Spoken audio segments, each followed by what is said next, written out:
too. Knows about the grind. Yeah, bubble grind. Sports talk. My God, I loved it. My name's Jay Milne. #Blue. Our sports update deliverer. The Coop. I'm Zachary Kubish, and you're up today. You know what, Reid? You might be on to All right, here's what's going on in the nasty stuff.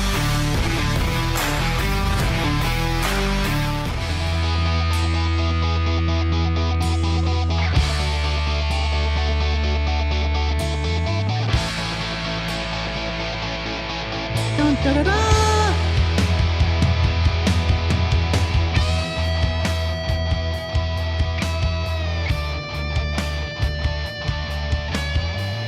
Oh, man. This is great. Live soccer again to watch during the show. France and Sweden just underway. We'll keep you updated. It's going to be Canada and Morocco in the round of 16, Saturday at 11 a.m. Games in Houston. James Duthie from TSN is going to join us at 4 o'clock today. Of course, he's with Team Canada. He was there in L.A., hosting the coverage, really a Canadian broadcasting icon, I think, at this point, very popular broadcaster, James Duthie at 4 o'clock. And it is Tuesday, so the Mark Kllum show, presented by the Edmonton Elks with the Elks head coach, is coming up at 5. So 2 significant guests this afternoon. Of course, we'll look ahead a little bit to free agency tomorrow, or maybe a lot, depending on what happens. We will have tomorrow at 10 a.m. Did we give the show a title? We're just doing an NHL free agency special. 10 a.m. Dustin Nielsen and me, Ben Thompson, will be there as well, and we'll keep you updated on the big stories from around the NHL, if the Oilers do anything, and all that sort of fun stuff. Jason Milne is here. How are you, buddy? I'm excited. Coob is here. How are you, Coob? Very good. Very well. I'm Reid Wilkins, of course. Thanks to Ben Thompson for filling in for me yesterday. Great to have Ben getting more and more opportunities here. I mean, we've groomed such a great... Maybe groomed isn't the right word to use these days, though it is the appropriate word. But it's just now it has this other meaning. It's taken out of context, yeah, which is silly. But we're fostering. No, that's not right either. We're bringing along. We're watching them bloom. Yes, the young employees we have developing here. YouTube Trev. Yeah, they should be at Oilers development camp. Evolving. Coob, Zachary Kubish. Well, you're still pretty caveman-like, Coob. You old Neanderthal. Is it darker in here today, or is that because there's a cloud passing over? Oh, it seems darker now with the gray backdrop on this side of the room. Mm-hmm. That's why. I was like, did the lighting change while I was gone? So I took yesterday off. I didn't tell Jay this. I didn't tell anybody this. One of the things that happened yesterday, because people, you come back, hey, Reid, how was your day off? How was your weekend? And I've been saying it was productive. As you know, Jay, you've got to know me over the last couple of years. I like kind of keeping things tidy. Mm-hmm. I'm not a clean freak, and I'm not saying I won't come in and there won't be clip, but there's a point where I'm like, okay, that needs. So, I'm doing some things around the house. But yesterday, and I'm going to say something that happened yesterday in my life, and some people I think listening will hear this and be like, okay, why is that a big deal? You're seriously. This is important enough for you to talk about on your talk show, Reid. You're stupid.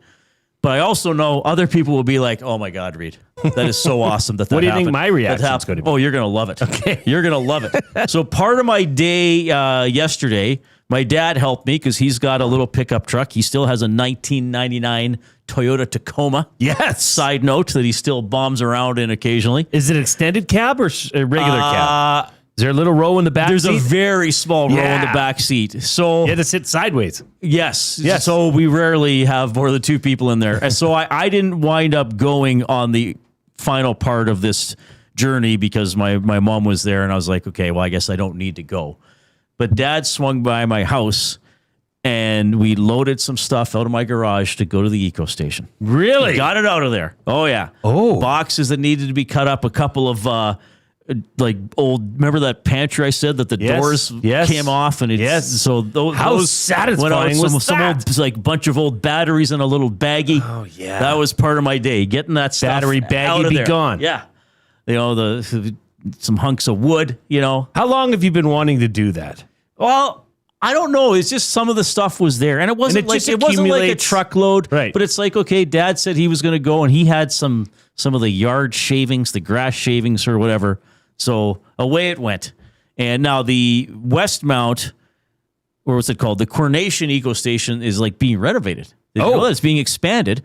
So they went up to the, what's the Clearview one called? Kennedale? Right. The one off 50th Street. 50th That's Street. a pretty big one. It's a nice one. Yeah, and I think then the one here more in our part of town, we're going to have to take Coob on a field trip there. Whenever you open. We should do a show from there. We should do a show from there. Live from the Coronation Eco Station. Somebody from the city of Edmonton so that should was, reach out. That was, I hope some people appreciate that. I know. Because there's times when it's just like, good, that's been sitting there, it can go. And it's not like it was in the way necessarily. You look at it every day when you park your car. That doesn't need to be there anymore. How much more space does it feel like you have in your Hardly garage? any. Like it wasn't, like I said, it wasn't, well, these old doors were kind of leaning. There were some boxes you have to break down, but it's just like, go. Good for you. Taken away. Big help. That's thanks a big to day. my mom and dad. But my dad did the final delivery and dumped it out. They said it was busy. Like they were like 20th in line when they got there or something. Yeah, like those that. eco stations can be popping. Yeah. So that was good. I also did something else. Now this you know about, I think. I think I actually did it Sunday night. I registered for the 10K for the Edmonton Marathon. Was it Sunday, August? Is it the 16th or the 17th? Last year was the 17th. So I think it's the 16th. Yeah. I think it's Sunday, August 16th. I registered for the 10K. The price does go up July 1st. There's like a real early bird registration if you do it in like April or May. So I'm doing the 10K. This will be my longest race since 2019. So I'm looking forward to that as well. my hamstrings are hanging off my buttocks. You're like Alphonso Davies.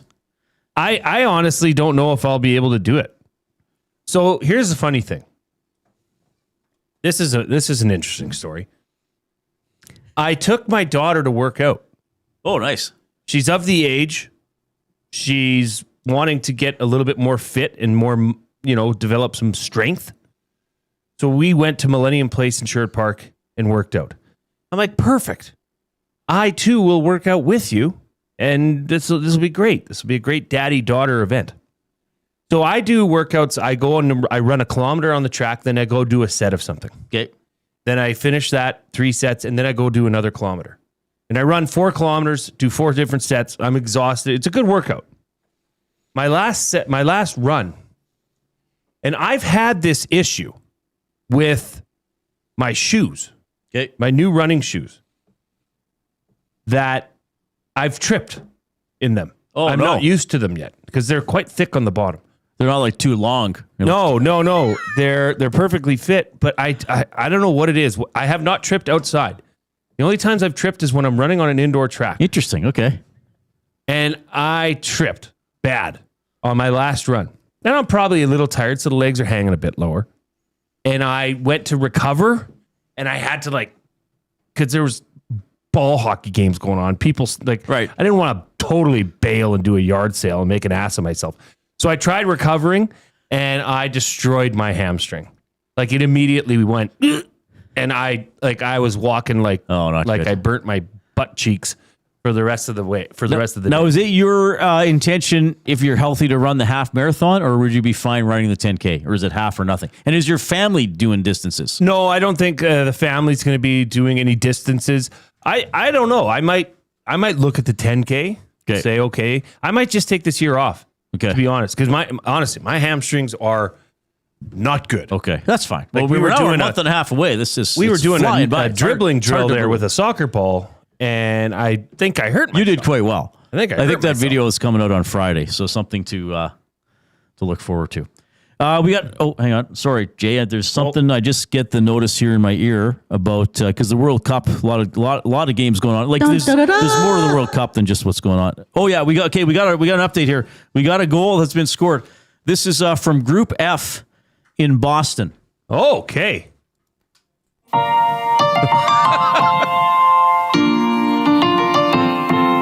Norm, Fraser, Sam Malone, Woody, Carla, Cliff Clavin!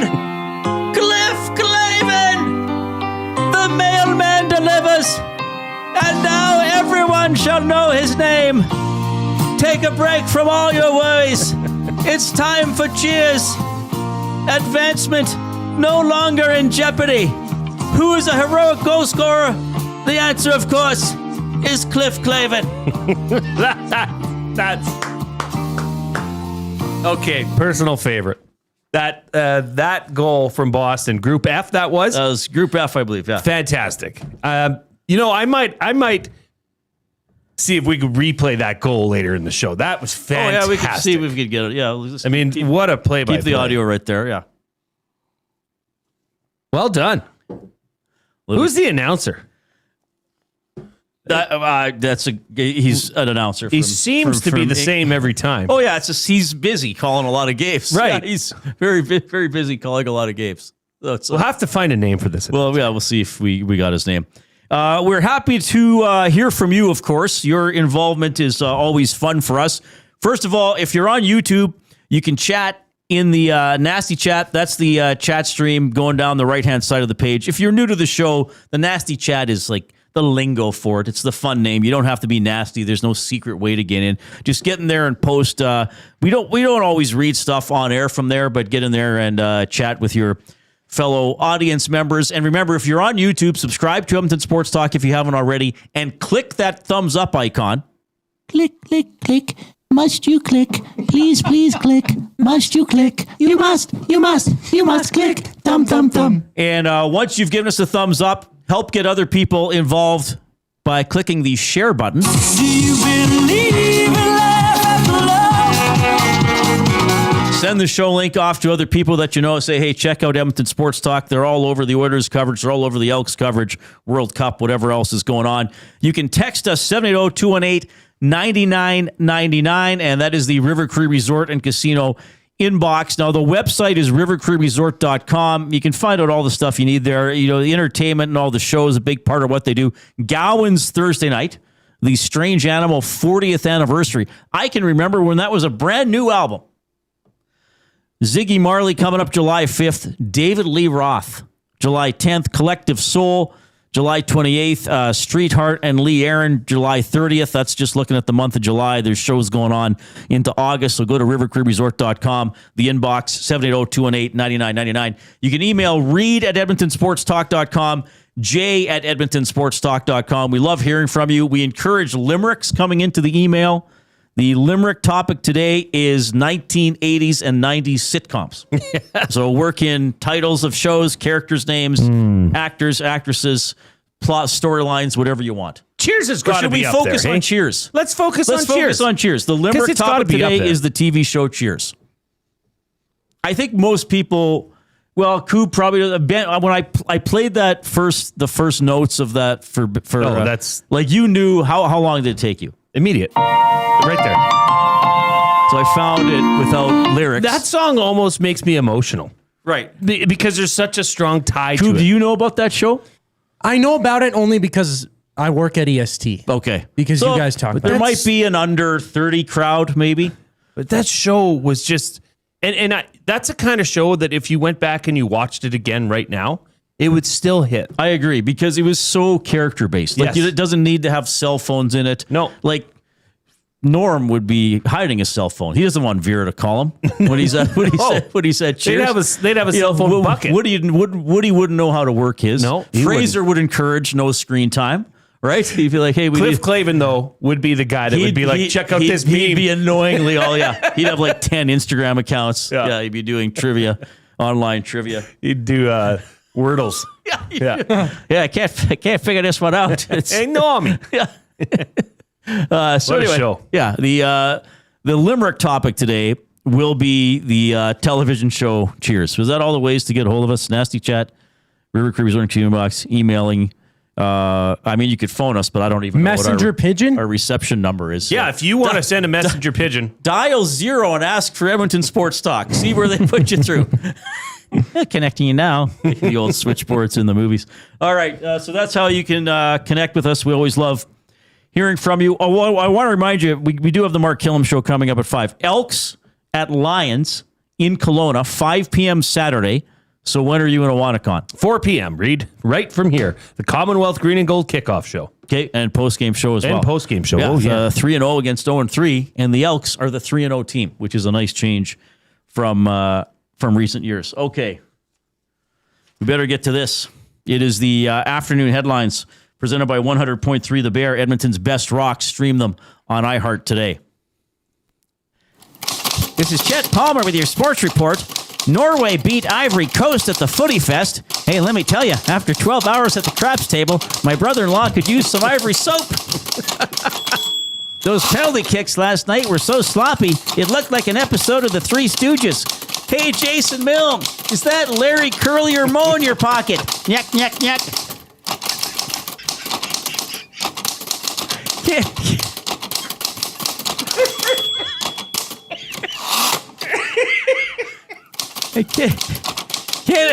Canada Day tomorrow. I expect fireworks. Okay. Canada Day tomorrow. I expect fireworks. I expect fireworks. And not just because I'm going out with the waitress from the Ponderosa. I'm Ken Palmer. Oh, typewriter's going to need a new ribbon. Holy crap. What's the ink budget here at EST?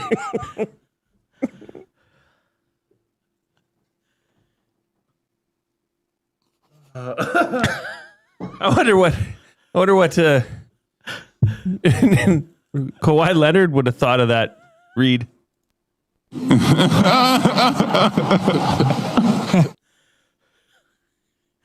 The nuck just got me. I didn't think you'd react. Like I wasn't sure if you'd even get it. I actually Googled today phrases from the Three Stooges. Oh my god! Oh, that was so good. Delivered in Chet's voice. Well, I'm glad Chet's relationship with the waitress from the Ponderosa appears to be progressing exponentially. It does seem to be taking significant steps forward. Yeah, and he's not shy about sharing. I wouldn't be. No, we'll have to see if he can share a picture. Maybe. I don't know if he's got one on his phone or not, or if he has a phone. Oh, man. Okay, that was the afternoon headlines for 100.3 The Bear. I didn't have Chet doing a yuck, yuck, yuck on my bingo card today, clearly. Yeah. Okay, that was the afternoon headlines for 100.3 The Bear. Tomorrow is Canada Day. I heard you. I'll just jump in with this quickly here. You know, Jay, I gotta. When Canada won that game on Sunday, part of me was like, I got to work tomorrow. but I was like, no. You booked the day off. Yeah. Benny's excited to do the show. But I probably heard about it. I was driving a lot during the show, so I was streaming it on iHeart.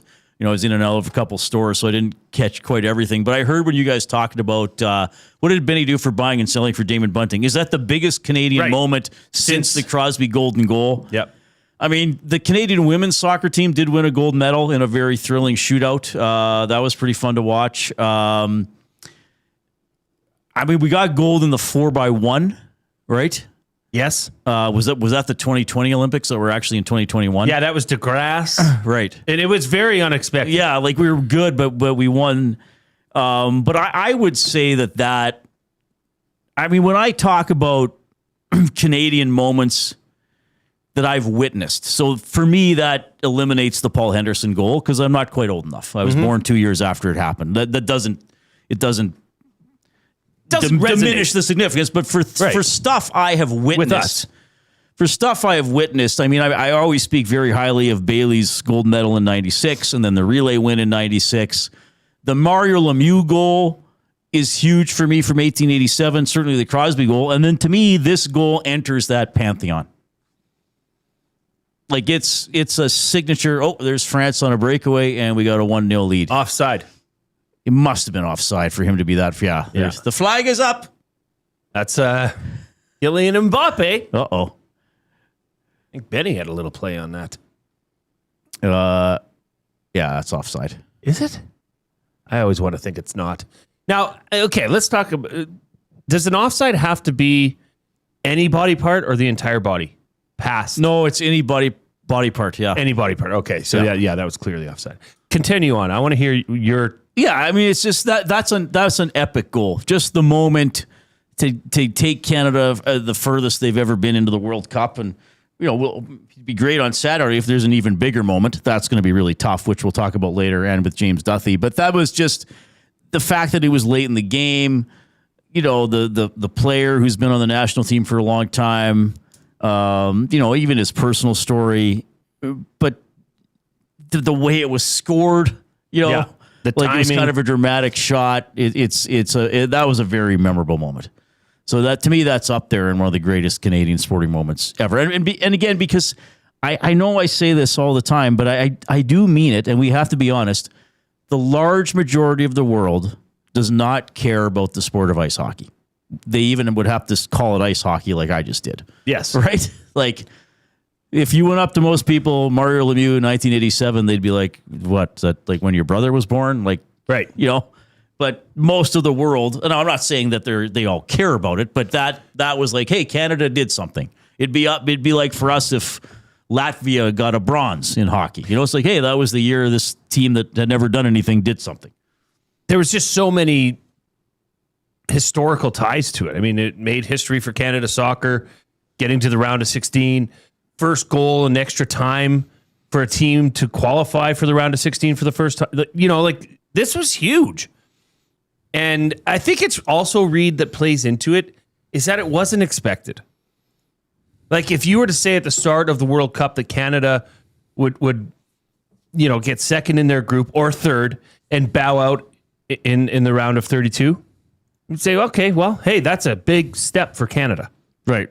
But to win that game in that fashion with that player, Stefan Eustáquio, his story, his emotions after the game, Ishmael Kone and the broken leg, Alphonso Davies entering the game to a Rockets crowd.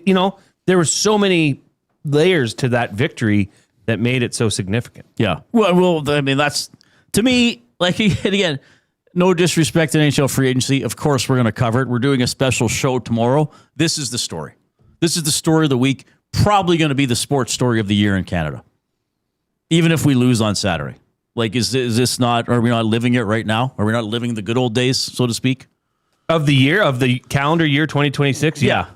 I'd say it would have to be. What else could there be? I mean, a Canadian team didn't win the Stanley Cup. We didn't win Olympic hockey. Like, this is probably. But it was NHL players back, right? I don't think that outweighs. What do you mean? Well, at the Olympics, NHL players. Oh, I know, but Canada. No, of course. No. Canada lost both on the men's and women's side, but no, that even like me sitting here watching it every single time Canada hits a pitch, it's like everybody is wanting to see this. Well, it is wanting surprising to watch Morocco and the Netherlands play. Like, right? We took my daughter out for her birthday, and it was it's a bar at night, but it's during the day, packed with Canadian flags, Canadian jerseys, red. Yeah. Really cool to see for something that's not a hockey event. Yeah. Well, my brother, he's not a big sports guy, and he's like, wow, like Canada World Cup, like what are we doing this Saturday? Yeah. Right? Yeah, it's pulled a lot of people in. Mm-hmm. Okay, so, and Canadian Pride is where we're going to go for our off-topic topic for William Huff. Since 1952, William Huff has provided industry-leading advertising solutions for thousands of valued clients. Their unparalleled customer service, combined with decades of industry expertise and a desire to make every job the very best can be, is what they call the William Huff Advantage. Visit their website at williamhuff.com or give them a shout, 780-454-4536. So the off-topic topic today is, how would you describe Canadian cuisine? What is Canadian cuisine? Koob and I were talking about this earlier. Now, I guess you could maybe, so if somebody...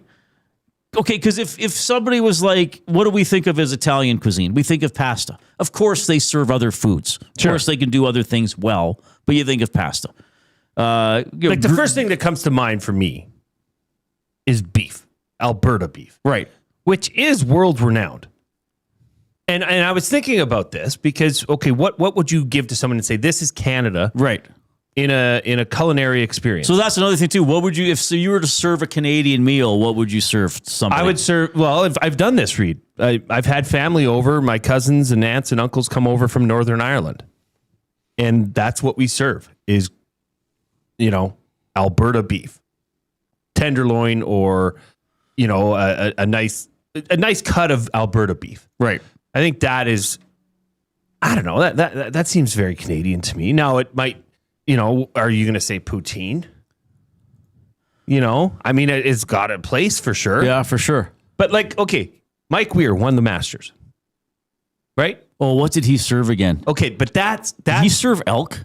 yeah. So I went and looked at it Yeah, okay. because Mike Weir is serving food for all these soccer or golfers. Right. He wants to show off what Canada has to offer, food wise. His appetizer was lobster and puff pastry, Okay. sockeye salmon tartare, Well, that's, yeah. and a white and green asparagus salad. I mean, that's not really Canadian. Well, but there's a lot of asparagus in Southern Ontario. the lobster, salmon, sure. Yeah, right? salmon, yeah.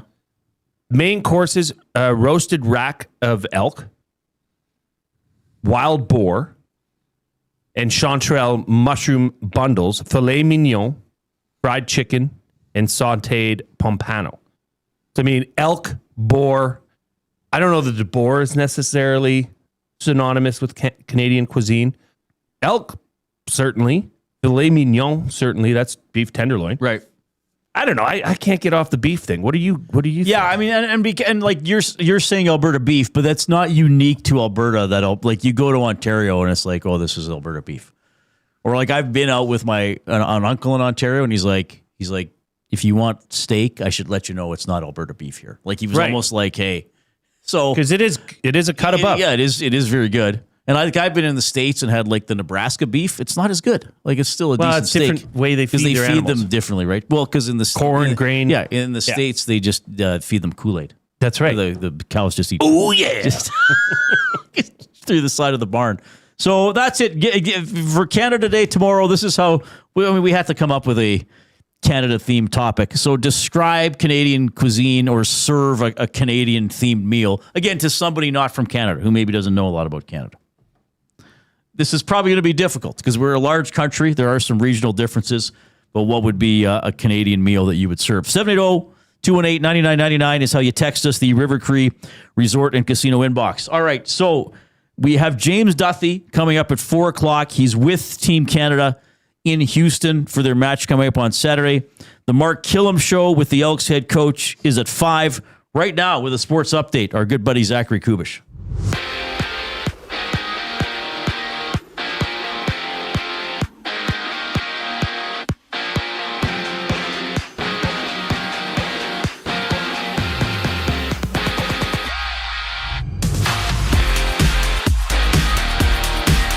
To the World Cup, France and Sweden are in action. It's 0-0 in the 28th minute of play, and at 7 o'clock, it'll be Mexico challenging Ecuador on home soil. NBA News ESPN Sham Charania has reported that the Raptors are nearing a deal that sees Kawhi Leonard return to Toronto. The reported return for the Clippers is Brandon Ingram, Grady Dick, 2 first-round picks and 2 second-rounders. Day 1, Week 5 Elks injury report. Linebacker Brock Mogensen did not practice today with a hamstring injury, while Joe Robustelli was limited, also with a hamstring ailment. Some movement in the NHL. Panthers acquiring Jacob Markstrom from the Devils for 3 players, including forwards Evan Rodriguez and Jesper Boquist. As for the Jays, they face the Mets once again. Kevin Gausman starts for Toronto, Nolan McLean for New York. And ahead of the contest, Toronto Simeon Woods Richardson cleared waivers, being assigned to the AAA Bisons. Closer to home, the Riverhawks challenge the Bells at Remax Field. Listen to the game on any of EST's audio streams. First pitch just after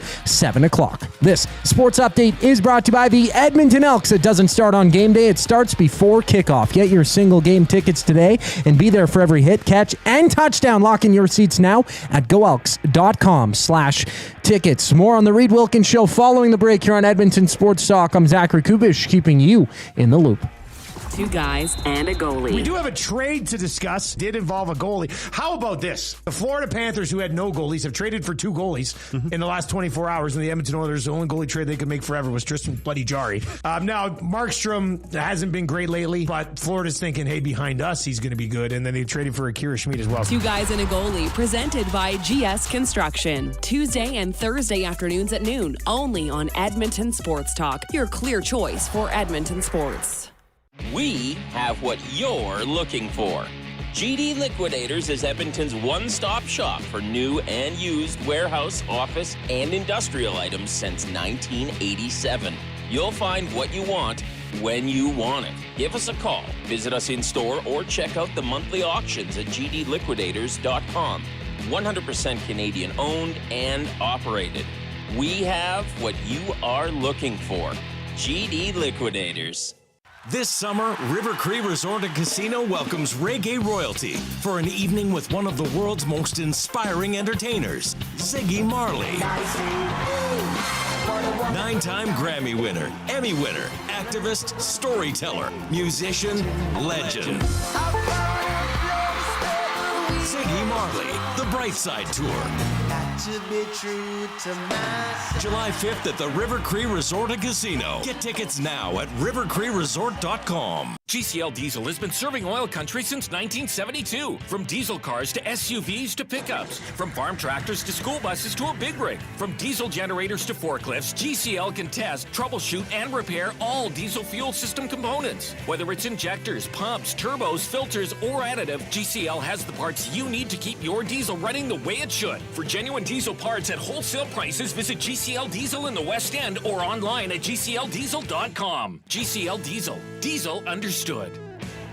The Canadian Brewhouse has a happy hour for any scenario. You finished work early? Happy hour. You finished work because you accidentally hit reply all to the entire company? Big happy hour. Your boss said, great job. Happy hour. Your boss said, per my last email. Ugh, emergency happy hour. You finally closed the big deal. Happy hour. With a huge selection of ice-cold drinks and great food, the Canadian Brewhouse has a happy hour for whatever just happened at work. The Canadian Brewhouse. Your day just got happier. When you bet with Play Alberta, you give back to Alberta. That's because it's the only app in the province that puts all revenue directly back into supporting programs and services that Albertans rely on every day. So next time you place a wager on your favorite team, know that you're also making a difference across the province through Alberta's General Revenue Fund. Visit playalberta.ca/EST to learn more. That's playalberta.ca/EST. Must be 18 plus. If you gamble, use your game sense.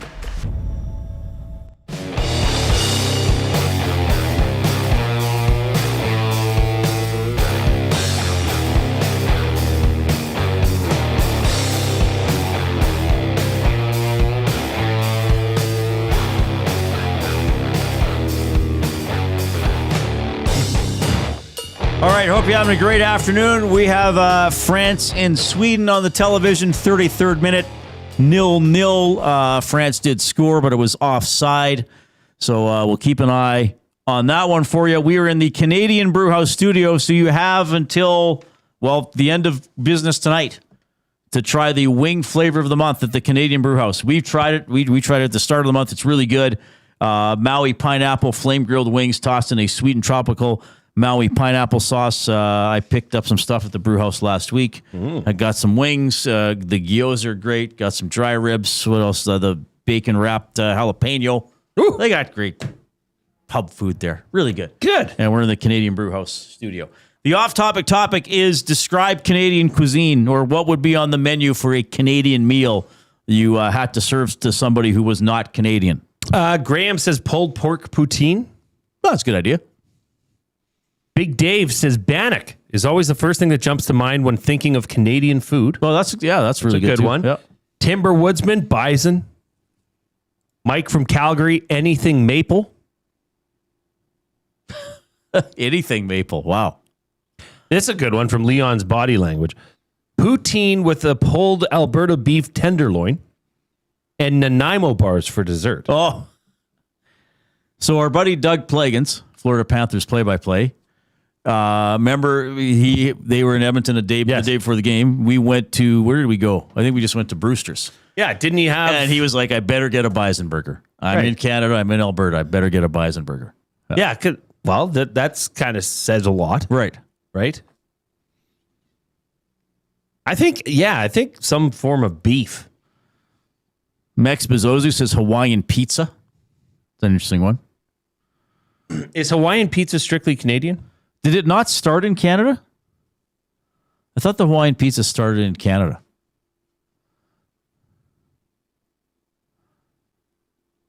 I don't know. Oh, gee. France with a couple great scoring opportunities. Kind of a long range. Was that a full-on bicycle kick? Maybe not quite. And good save by the Swedish goalie, and then they fired another shot wide. So according to AI, yes, the Hawaiian pizza was indeed invented in Canada. It was created in 1962 by Sam Panopoulos, Greek-Canadian restaurateur at the Satellite Restaurant in Chatham, Ontario. Oh, wow. That was off the post, that bicycle kick, and then the rebound. Ooh, that didn't miss by much. Sweden is not looking that. Are they on their heels? Are they on? Well, Are they on the back heel? Yeah, I watch they score. They right? almost score. France just pushes the ball around and around, and just it is very clear they're trying to get the ball into Mbappe. Well, he's deadly. He's pretty good. I don't blame them. But still no score first half of this one. Give us the thumbs up if you're watching on YouTube. We try to get to at least 100 thumbs every show, so try to get us there. We're really having a good time today.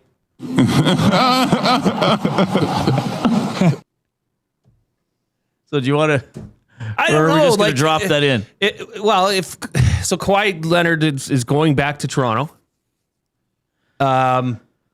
Okay, maybe 4 years ago or 3 years ago that would have been. Well, when did they win the title? 2019. Yeah, I don't know. It just doesn't move the needle for me. Brandon Ingram's going out, is exiting. Right. I thought he was a very good big piece of the puzzle for Toronto. I don't know. I just it's like trading Stu Skinner for Tristan Jarry. I don't know. Actually, I would have preferred to keep Brandon Ingram personally, but the Limerick topic today was the television show Cheers. William Mikespear sends this in. There was once a bar called Cheers, a place to hide from your fears. Norm's wife is Vera. Don't want her near. He just wants to drink his beers. That's pretty Very good. That's pretty good. And then there's another one from the Big Uke. Clavin on Jeopardy being questioned about mothers. Pantuso loves a World Cup defense that smothers. Norm's in the drink. Dr. Crane likes to think. Old Sammy's ready to pour everyone on others. Very good. That was very good. Yeah, people know that show. Well, it did that not create Frasier? Yeah, it was a spinoff. Right. Yeah. And Frasier was quite a successful show. Wasn't it? I think it did pretty well as well. I never watched Frasier. I never got into it. I watched a bit of it. Niles, the brother. And wasn't there a reboot a few years ago? I think he was so. supposed to annoy you. I think that was the point. But it was too much. Oh, like it didn't make sense. Didn't want to. Like, why are these so were they not English? Were they sounded chappy-ish? I think they were supposed to sound like higher class. And then their dad is like some throwback sitting on a, busted up old recliner, Were they all therapists? That I can't recall. Well, because wasn't Frasier a radio therapist? Oh, is that what he did in the show? Right. Because in Cheers, he was a therapist. Like, didn't he have a talk show? Right. I forgot about that. Yeah. Okay. And it was in Seattle, not Boston, wasn't it? I think it was in Seattle because I think the Space Needle was in like the imaging for the show. Okay. And then they brought it back last year, remember? Or a couple years ago? I do know. I didn't watch the reboot. I can assure you of that. All right. Rip City Step says Tahiti treat and all dressed chips with a McCain deep and delicious cake for dessert. The Canadian cuisine. That's not bad. Big Uke, it's nothing like Skinner for Jarry. LOL. Kawhi is a champion. Yeah, I know. I'm just saying right now where he's at in his career, he was a champion quite a few years ago. I just don't know if Kawhi Leonard still is the same player that can carry an entire the team. And is it for sure where LeBron is going? Golden State? Is that what he's taking his talents to North Beach? No, to the Bay. Taking his talents to the Bay. Taking his balance to the Bay Beach. It'd be funny if is there going to be another half-hour special on where he's going? So what's his trajectory? Cleveland, Miami, Cleveland, Lakers. Yes. That's the order of his teams. So why is he leaving LA? I thought he would retire there. I guess we'll never know. Wasn't his son on the Lakers? Or is his son in the development league? It'd be interesting to see what happens with Bronny. If because Daddy's gone, does Bronny leave? Still have a career? Are you still? Okay, my question for everybody: is he actually an NBA player? Fringe. Okay. Fringe at best for now. I mean, you could develop, obviously. Right. But no, he didn't come out of college as a superstar or, thrust into a starting lineup. Portions of this hour presented by Little Buckaroo Design. Since 2015, Little Buckaroo Design in New Sarepta has been saying, heck yeah.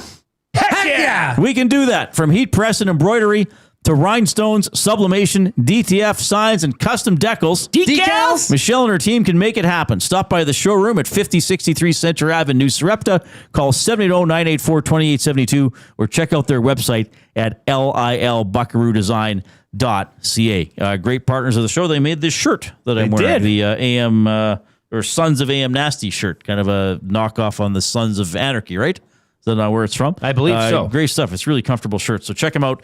lilbuckaroodesign.ca or just visit them next time you're passing through New Sarepta. We will have James Duthie at the top.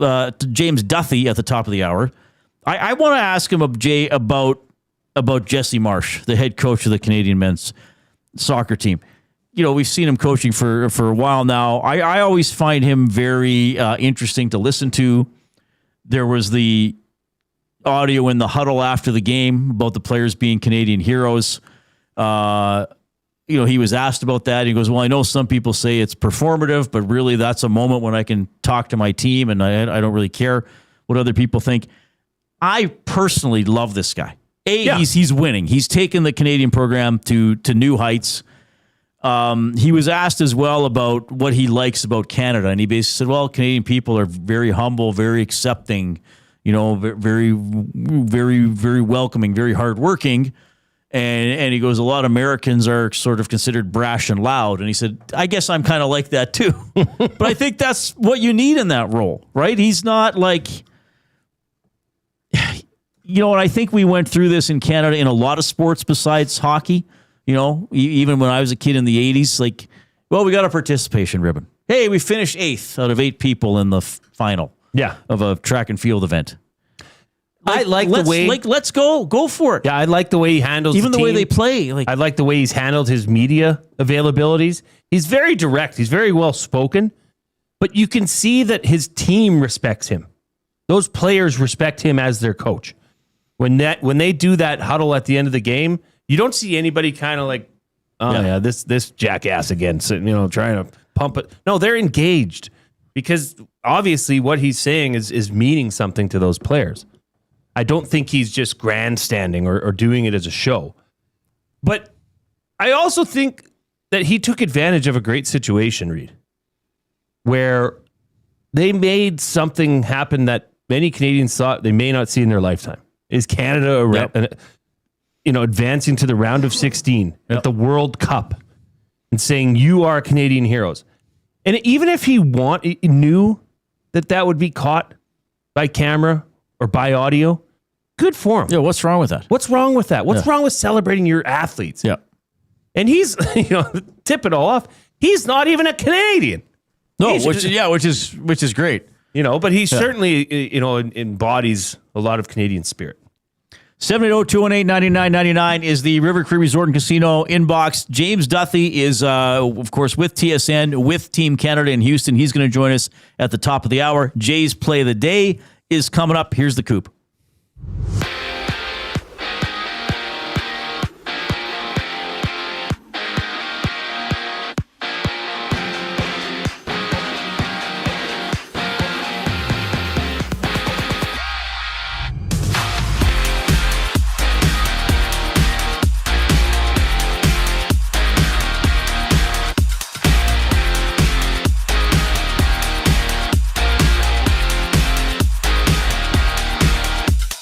World Cup action just before halftime. France and Sweden are battling for a spot in the round of 16. It's currently 0-0 in the 45th minute. Meanwhile, Mexico plays host to Ecuador for a 7 o'clock start. The victor moves on to face one of England or the Congo.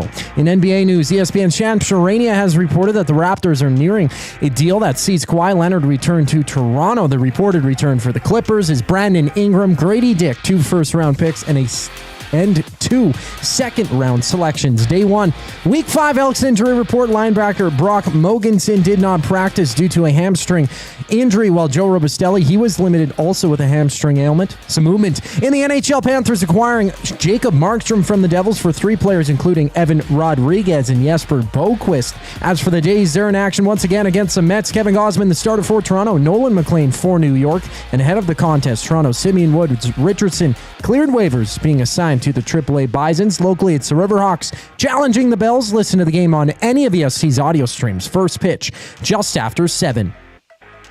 And this sports update is brought to you by the Ranch Golf Club. The Ranch Golf Club delivers premier conditions, top-notch service, and unmatched value every round. It's why they're Alberta's top choice for corporate golf events. Visit theranchgolf.com to book a tee time today. More on the Reid Wilkins Show following the break here on Edmonton Sports Talk. I'm Zachary Kubish, keeping you up to date. The oil stream. Doc, don't mind. Here's hoping that he signs. I like him as a player. I think that's something that gets done, right? I think he's wanting to be here in Edmonton. But Jorventi, that whole situation still kind of confuses me. And then Spencer Stastny. When he came in, kind of like a lot of players when the Oilers, there was like, oh, you know what? The Oilers actually did okay with this. And then The Oil Stream, presented by Boston Pizza. Monday, Wednesday, and Friday afternoons at noon. Only on Edmonton Sports Talk. Your clear choice for Edmonton sports. Sentinel Storage presents. Hi, I'm Alistair Johnston with Canada Soccer. My only dream was to become a professional footballer. Looking back at that young kid, here I am, now representing my country. From local fields to the world stage, Sentinel Storage, official storage partner of Canada Soccer. At Firehouse Subs, our subs are freshly toasted, stacked high, and crafted to satisfy. Each sub is piled high with premium meats, melty cheese, and toasted to perfection. Firehouse Subs brings bold flavor to every bite, all served on a freshly toasted roll. But we're not just feeding Edmonton, we're fueling it. Dig into the brisket hat trick, piled with slow-smoked brisket and melty cheese. Or go to the Firehouse Subs fan favorite, the Hook and Ladder. Made to order with smoked turkey, honey ham, and Monterey Jack cheese on a perfectly toasted roll. With 15 Firehouse Sub locations across Edmonton and the greater area, it's easy to grab a hot and hearty sub close to home. Firehouse Subs. Hot, hearty, made to satisfy. This summer, River Cree Resort and Casino welcomes reggae royalty for an evening with one of the world's most inspiring entertainers, Ziggy Marley. 9-time Grammy winner, Emmy winner, activist, storyteller, musician, legend. Ziggy Marley, The Bright Side Tour. July 5th at the River Cree Resort and Casino. Get tickets now at rivercreeresort.com. Somewhere, someone is sitting on a patio that is literally part of the parking lot. They're hot, uncomfortable, and bored. Do not be that person. The Canadian Brewhouse has a rooftop, real turf, misters, fire tables, patio games, big screens, and zero reason to be bored. This summer, your standards are higher than a parking lot, and you know it. The Canadian Brewhouse, Canada's best patios. Looking for flooring? Paramount Flooring has it all. Sales, service, and expert installation. With options for every style and budget, open 7 days a week. We've got you covered. Quick delivery and in-stock deals. Plus, EST listeners get 10% off. Visit ParamountFlooring.ca today.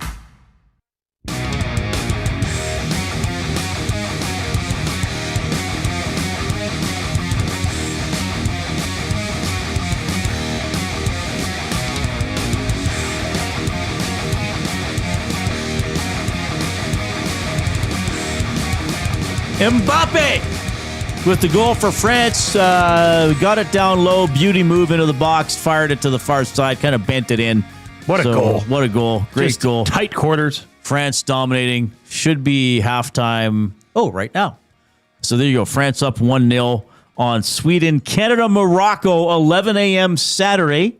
What a day Saturday. We got Canada, Morocco. We got the Elks playing. Trying to go to 4-0. We will have James Duthie from TSN on the show in about 10 or 11 minutes. He's scheduled to join us from Houston at the top of the hour. And the Mark Kllum Show, presented by the Edmonton Elks, at 5 o'clock today. Mark joins us every Tuesday at 5 to talk about his team, the previous game, the upcoming game, and other storylines happening with the green and gold. Okay, let's get to this. It's Jay, it's play, he's Jay, it's today. It's Jay's play of the day. It's Jay's play of the day. Jay's play of of the day is presented by Play Alberta. When you bet with Play Alberta, you give back to Alberta. That's because it's the only app in the province that puts all revenue directly back into supporting programs and services that Albertans rely on every day. So next time you place a wager on your favorite team, know that you're also making a difference across the province through Alberta's General Revenue Fund. Visit playalberta.ca/EST to find out more. That's playalberta.ca/EST. You have to be 18 and older to play, and if you gamble, use your game sense. Well, hitting the goal scorers today, Reid. On my own, I took Holland to score. Yep. Ding, ding. Yep. Put together something with Benny for Benny's play, which was Kylian Mbappe to score. Ding, ding. Now Jay's play of the day, because it's got to be something that happens in the evening. So you all can get involved if you want. It's Raul Jimenez. Goal versus Ecuador. That's a striker for Mexico. Hernan liked it. He said, ooh, I like that. I'm going to have to sprinkle on that. It's boosted to plus 255. Now Mbappe was almost... I think even after a boost, it was minus 167. Right, okay. So this one's been boosted all right. It was plus 240. Now it's been boosted to plus 255. Raul Jimenez, 1 goal or more versus Ecuador tonight. That's Jay's play of the day. Head on over to playalberta.ca. Click on sports, click on EST specials. And for more details, go to playalberta.ca/EST. And Reid, always remember to use your game sense. It's Jay, it's play, he's Jay, it's today. It's Jay's play of the day. It's Jay's play of the day. Jay's play of the day. So Mexico plays tonight in Mexico City. The games in Mexico have looked fantastic. What venues? Last night's game, like the big green mountain in the background. Wasn't that beautiful? In Monterrey. That's like, it looks like it's sort of a video game or something. That was spectacular. Like when they show that one shot from inside the stadium, and it's got like, it looks like it's projected on the roof of a dome or something. Right. The ceiling of a dome. It reminded me of the shot when Farhan Lalji was reporting from the sidelines of Touchdown Kelowna, and they had the rock face in the back. Oh, similar. Very similar. Very similar. The girls were sent to bed, kind of just before the end of regulation time. I brought them up for the penalties because last night you got to watch that. That's amazing. It's exhilarating. They're off school. Why are they going to bed early? They've been up late, Reid. Oh, you got to rein them in. Got to start reining them in. Is right. Yeah. But is that not? I mean, okay. Where would you rank that in like overtime moments watching World Cup penalties? Well, this year I'm having a blast watching it. It's fun. Especially last night when they're going Three Stooges, as Chet described. Are you surprised how many misses there are or have been? I mean, we saw 2 rounds of penalties. Benny and I watched it yesterday on the show. Oh, right, yeah. And then in the evening match, it went to penalties. Yeah.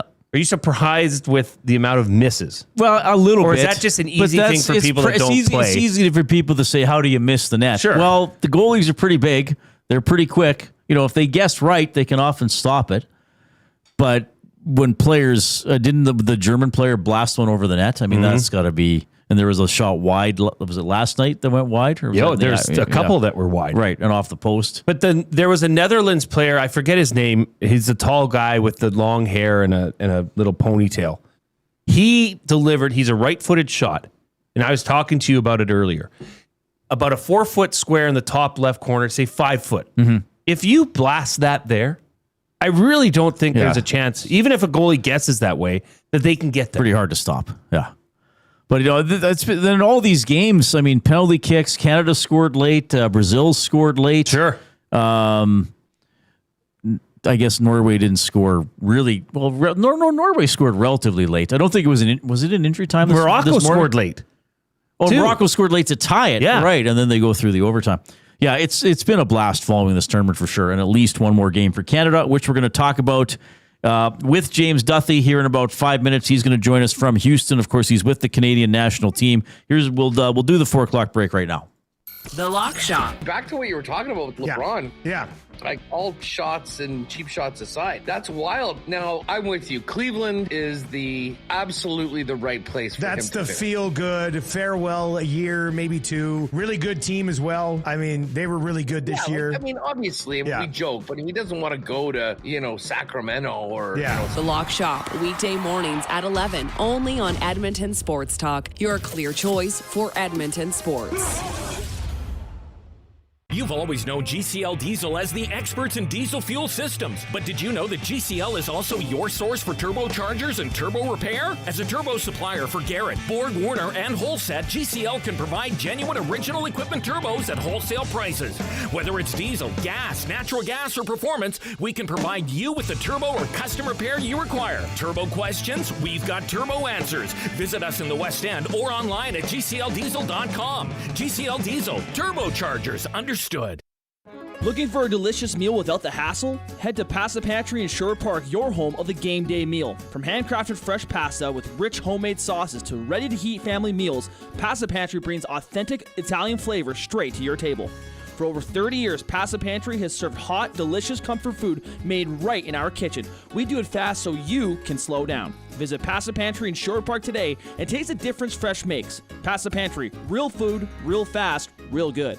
Kickoff is coming. Are you in? July 9th. Elks, Red Blacks at Play Alberta Field at Commonwealth Stadium. It's Salute to Service presented by YEG Plus. Come early for a pregame flyover and help us celebrate the heroes and first responders who make our communities great. Every catch, every tackle, every touchdown. The best way to experience it is being there when it happens. Edmonton Elks. Our city, our year. Get your tickets now at goelks.com/tickets. Time for a new career in 2026? Or maybe your kid is still pondering their path. Good news! Weiss Johnson is hiring. It's Dennis, and not only are we hiring for heating and air conditioning, we're also looking for experienced plumbers and gas fitters. With the growth in residential development, there's no shortage of opportunities at Weiss Johnson. Choose your path with us. Learn from one of the industry leaders, and we will grow together. Receive great benefits and school reimbursement as well. Visit weiss-johnson.com today. You've heard the name, but what does it mean? For over 66 years, William Huff Advertising has supplied signage from screen printing to digital to LED with design, production, and install in-house. It's a one-stop shop for all your signage needs. Edmonton owned and operated, William Huff has been trusted by the biggest companies and teams in the City of Champions and many others across the country to do the job. If you're looking for a way to get the word out about your company or event, they are the answer. Go to www.williamhuff.com. Their results speak for themselves.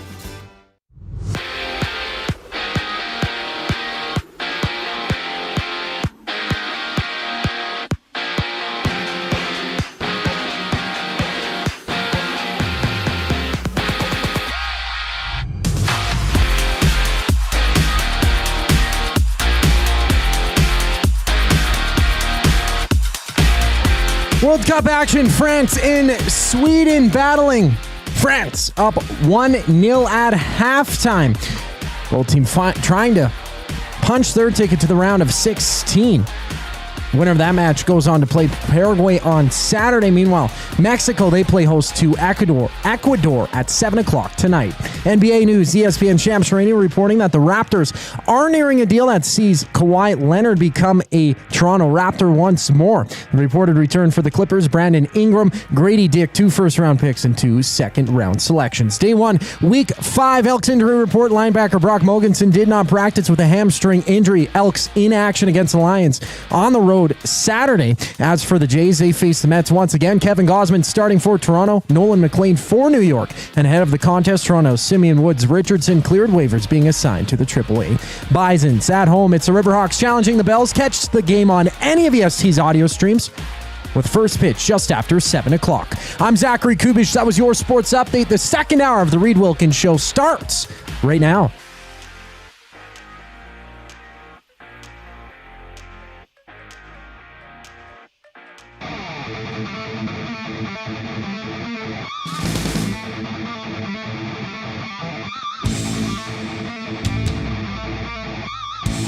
All right, hope you're having a great afternoon. Canada Day tomorrow. We will have live programming tomorrow here on EST starting at 10 a.m. an NHL free agency special. Dustin Nielsen, me, Ben Thompson will go for anywhere between like 5 minutes and 15 hours. Depending on what's happening. Probably 2 or 3 hours. Keep you updated. Tell you what, we got our Voices of the Game segment presented by Windsor Plywood Leduc, locally owned and operated since 1993. We're more than just plywood. We offer everything from doors and flooring to decking, fencing, and custom millwork. With a huge selection of hardwoods and knowledgeable staff, we're here for all your DIY needs.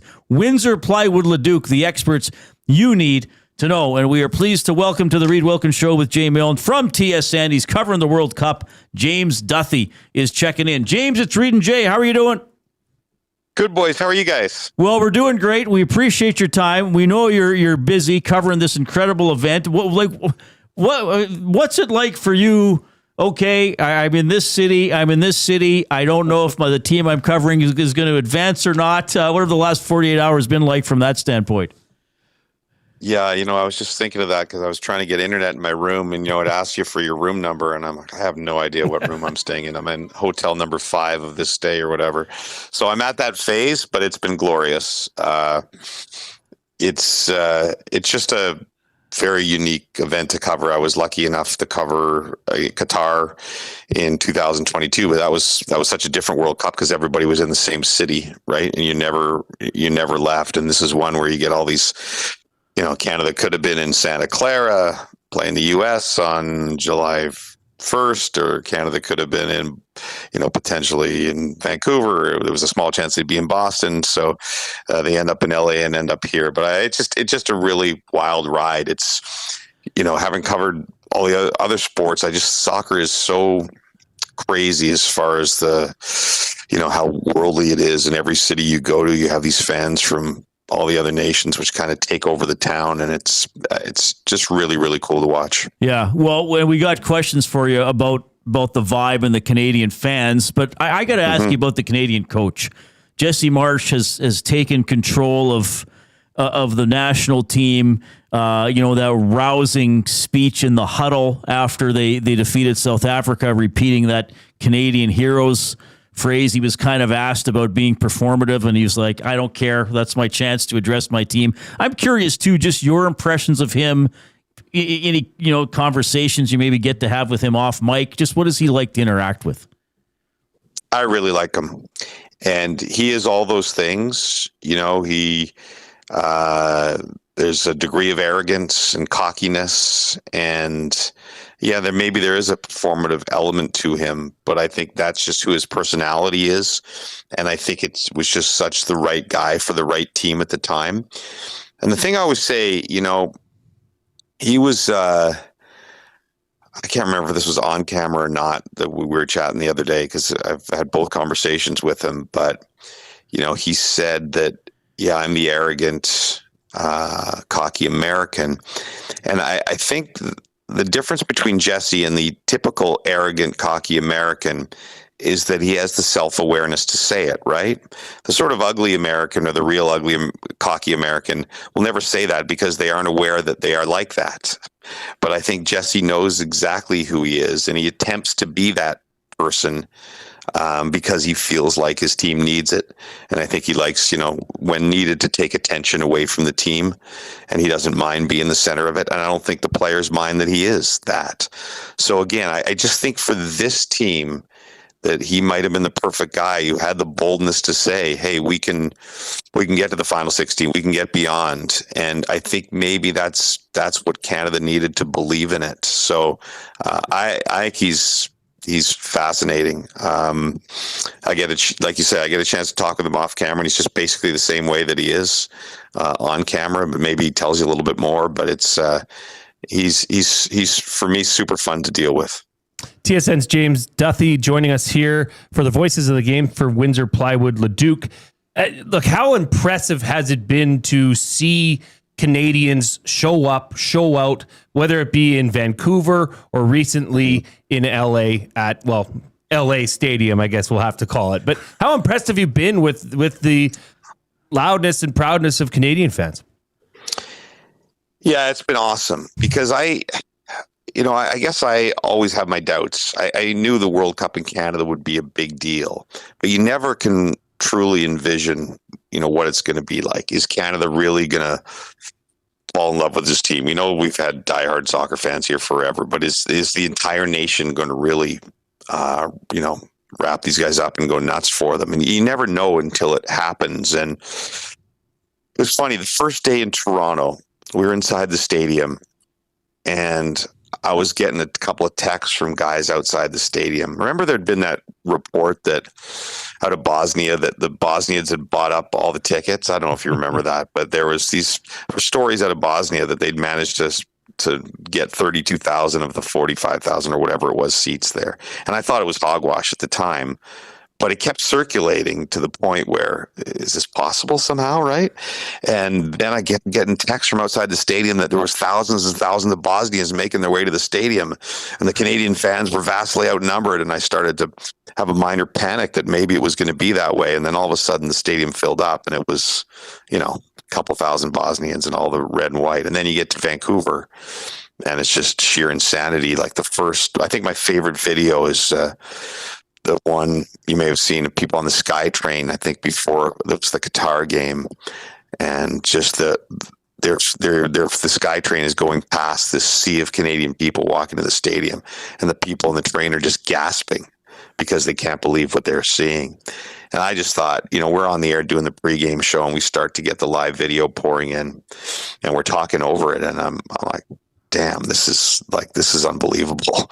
And even in LA, where there weren't as many, but they still did the march and everything. So it's been really neat watching the idea of what a World Cup would mean in Canada actually becoming true, right? Because you never know until you see it if it's going to be like that. So it's and as a Canadian, you get, I don't know. I remember, Rashad in your city, he's a good buddy of mine, and he always says that he truly doesn't get vested in these things. That maybe he's more of a pro than me, but I can't help it. Well, like when I'm watching a Leafs or an Oilers game, I can literally watch it and watch it neutrally and not care. But when Canada's involved, I can't help but care. And I'm as nervous as anybody watching those games. And I almost got emotional, listening to Atiba and Julian after the game the other day. And, two guys who've bled for the country for 18, 20 years and, went to Honduras and got popped 8-1 with, 7 Canadian fans there, that kind of thing that they went through, and nobody paying any attention to the team. And to watch them almost tear up watching what this team had become is, it's hard not to get, pretty emotional as a Canadian watching. Well, James, you somewhat answered the next question I had for you, but maybe you can get some more perspective into that experience and on a more micro level with the people you have on your panel that you just mentioned, Atiba Hutchinson and Julian de Guzman.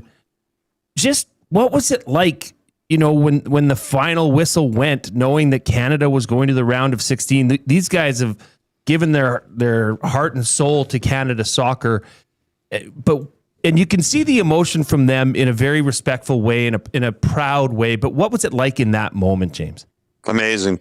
I have a video that I'm not going to post because, you take journalism school and there's no cheering from the press box and all that. And it's sort of ingrained in you. But I've broken it definitely at this tournament because, and I don't even realize it. Like, I picked up my camera when I realized they were going to blow the whistle after Max last time, I said, I'm not one of those guys that tapes everything, but let's kind of tape this moment. And, I sort of taped it and then panned over to Atiba and, just to see his face. But then I didn't realize till I watched the video after that I let out this primal scream when the game ended.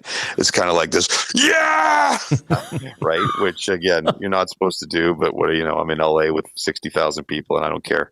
And, Atiba and Jules were doing the exact same thing. And there was almost disbelief on their faces, right? Because again, they went through, and both of them were really good captains for Canada, but at the time, not many people cared, right? Again, there's been a core of diehard fans in Canada, which I have the utmost respect for. But for the masses, they were just, you hear that Canada was playing a game somewhere and it barely made news or anything. And like I said, maybe a couple dozen people would go see them somewhere, and they weren't very good for a long time ever either. And so to watch, them on this stage, knowing the entire world was watching. I think that was the other cool thing with that game, guys, is the fact that it was the first game and that nobody else was playing, I think just added to it. I don't know. Somebody from FIFA was telling me that, I don't know, they won't release the numbers till later, but you might have had a 500 million people around the world watching Canada advance to the final 16 at the World Cup. And to answer your question, I think that was all a lot for Atiba and Julian to take in, that the program had come that far. And it just very cool. They also couldn't be, better gentlemen, like two of the nicest guys I've ever met. So, to watch, it's really cool that, they can be proud of what the program's become. TSN's James Duthie joining us on the Oil Country Towing Video Hotline. Just thanks for being so generous with your time. Just a couple more for you. No worries. I'm sitting in my hotel room. The Canada had the day off today, so we went and did some work and taped some stuff for the show, but I'm just watching the second half of the France game. So nice. Okay, perfect. Well, we got to look ahead now. Saturday, Morocco is an outstanding team. And as we're celebrating the emotion of the win, I guess from a more analytical side, I get the sense from talking to people I know who know soccer way better than I do that it also wasn't Canada's best game. So maybe just kind of a thought on Morocco, and how much does Canada have to find another level to be in this one against Morocco? Right.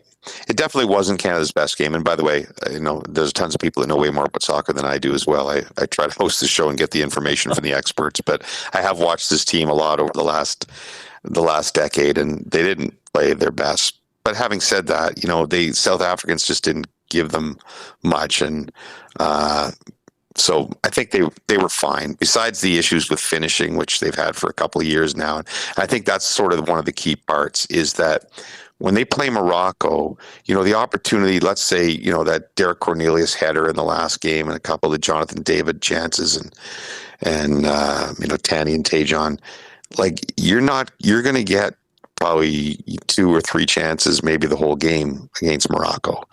And so you just absolutely have to bury those. And that would be probably, I think, the number one concern, is that it's not going to be like any of the games they played so far. Maybe, the Morocco is like a way better version of Switzerland, and we saw what happened in that game. So they have, like, somebody like Jonathan David, or who's ever in there, if it's Kyle Laren's, they're going to have to convert if they get a golden opportunity. If like a missed great opportunity will kill them in a game like this. There's so many other, like Ashraf Hakimi, who's will be on the side that Davies will be on. He's one of the best sort of right backs in the world, and if they put Davies on, can he keep up with him, having played 20 minutes and for Canada the last 15 months? There's just a lot of matchup problems for Canada. Having said that, you don't know, right? You watched Paraguay yesterday, I guess, with Germany. If they can, I think the issue they're going to have is Jesse's always so press, attack. If you do that against Morocco, they're so good that they might destroy you. And so I think one of the big stories going into this is, will Jesse and put an extra guy in the midfield, or an extra somebody else in the back line? Like, will he change the entire way he thinks and has taught this team because of the opposition? Because that might be their only way to have a chance. So that'll be really interesting. They're in super tough, but I kind of agree. I know Jesse took flack for saying it was a whatever his terminology was, a free one, because some of the American pundits are saying, well, it's the World Cup, you can't just say the pressure's off. You may never get an opportunity like that again. I don't see it that way. I think that, look, they're all going to try as hard as they can to win, no matter what. But I do think a little less pressure is going to be helpful. So maybe you get an early mistake and an early goal, and then you never know what happens. But it'll be really hard. You mentioned Alphonso Davies, and look, I was at a local establishment with my family. I was shocked to see it full in Sherwood Park, Alberta, of Canada flags and Canada jerseys. But the loudest roar, other than the goal, was when Alphonso Davies took the pitch for the first time for Team Canada. I mean, the field was shifted. You could see that they were focusing on him, but you could also tell that Alphonso Davies he's not 100%. So my question is what have you gotten, or what do you think is a realistic plan for Alphonso Davies come Saturday when they take on Morocco? Again, I'm not pretending to be able to read Jesse Marsch's mind, but he definitely was on a minutes restriction there. And I'm not sure what would have happened if it went to, I don't know if anybody asked Jesse this, what would have happened if it went to extra time and they had to play another 30 minutes. I'm guessing that would have been the extra substitution, that it would have been like Ali Ahmed coming on for Davies. So I would suspect it's something similar that he gets on. Maybe he gets on the 60th minute in this game. I suppose it's possible he comes on at the half, but I don't think there's any sudden way he's suddenly going to play 60 or play 90 minutes in this game. I just don't think that makes sense 5 days after playing 20. But you don't know if he can improve somewhere along there. But the one thing, you're right, like I think we kind of forgot. There's all the stuff we're putting up that Canada actually has a better record without Davies, and they've been without him so long. Might he be a defensive liability? All those things. And I think in his first 5 minutes in the game, you were reminded that, just technically he's the best player on the team by far. Like, he just made that little pass he made to David, and just a couple of little plays he made right away. You're like, oh yeah, that guy's really good. He plays for Bayern Munich and he's like really, really good. I think we'd almost forgotten because we hadn't seen him in so long in a Canada kit. So at the same time, I felt like he got tired fast, and he definitely wasn't, Alphonso Davies at full flight. So in 6 days, can you go from that to be at full flight? Or maybe was he being a little cautious in his first game, and because it was South Africa? I don't know. I don't know exactly what we'll see. But I tell you, like I said, that side of the field, the right side of the field for Morocco with Hakimi and Mazraoui, they're really good over there. And so who's ever over there to start, I wouldn't be surprised if it's Ali Ahmed. And then Richie Laryea at the back end. They're going to have a major challenge, and if Alphonso gets on, he's going to have to be Alphonso to make a difference, because that's probably the best side of the Moroccan attack. James, incredible stuff. We're so happy to get the perspective from right in the thick of it, like you are. Before I let you go, when I came into work this morning, you know a young man by the name of Dustin Nielsen, who's our morning show host and boss here and owner at Edmonton Sports Talk. And I said, I don't know if James Duthie knows me, but he replied to my text that he's coming on the show. And Dustin said, well, you got to ask him how he feels about missing NHL free agency and how Hayes is going to do filling in. Yeah. Well, first of all, I don't mind missing. That was one of the reasons I was cheering for Canada. No offense to the show that I've done for 20 years, but I looked at the crop of free agents and I said to myself, yeah, I don't need to be there for that. So, plus I think, Hayes is awesome, and he'll do an awesome job. I think we've got I feel a little bit ripped off in a way, because when most of the years we do free agency, we're on for, 8 hours or 7 hours. It's like a mini trade deadline. And I hear now they're doing like 11 to 2. I'm like, that's not a real show. We're doing 3-4 hour pre-games for these Canada games. So Hayes got off easy. He's not really a fraud, so I think he'll be fine. I will miss the guys for sure, because it's one of the fun shows when everybody's in the studio. We only have that happen twice a year. But to be frank, I'd right now be rather covering Canada at the World Cup than finding some third pairing defenseman that somehow gets $5.5 million a year. Yeah, I think you're on the story of the year, no doubt about that. Hey, James, thank you so much. Love seeing you cover the World Cup. Love having you on the show today. Enjoy the rest of the ride. Hopefully a few more matches after Saturday as well. Oh, thanks so much, boys. Thank you for having me. And it's gonna be a lot. No matter what happens in this one, I think it's gravy time. So it's gonna be really fun watching Canada play one of the best sides in the world on this kind of stage. So appreciate you letting me talk about it. Right on. That is Voices of the Game for Windsor Plywood Leduc. James Duthie with TSN from Houston. He's there, of course, covering Team Canada. hosting all of the coverage. Incredible interview, great perspective on Jesse Marsch, on the Canadian fans. Really good talk about the tactical and the lineup problems that Morocco could cause for Canada, and the plan there for Alphonso Davies as well. I mean, great question by you, Jay, about the two former national team players on the panel, seeing their reaction to all this. And yeah, he referred, was it at an 8-1 game? There were a lot of tough nights, and where, like he said, it's like, oh, Canada's playing. I mean, who doesn't know now that when the matches are? You know, like, yeah, it's true. You know, this is going to be massive on Saturday. And I liked what he said about, and we were talking about in the last segment too, about Jesse Marsch. Like, yeah, like he knows he's a little bit brash, or maybe a lot brash. Like, he knows he's putting it out there. But again, I don't mind that. Like, is Canada an underdog? Sure. You can't tell your players to go play like that. Or I guess you can tell them to play like with a chip on their shoulder, I suppose. But you can't kind of have that tone as a coach. Well, hey, we're supposed to lose, but like, yeah, go out there, give it your all, be assertive. You know, like you gotta believe it before you can do it, right? So I like how Marsch has been. I enjoyed James describing some of his experiences with him.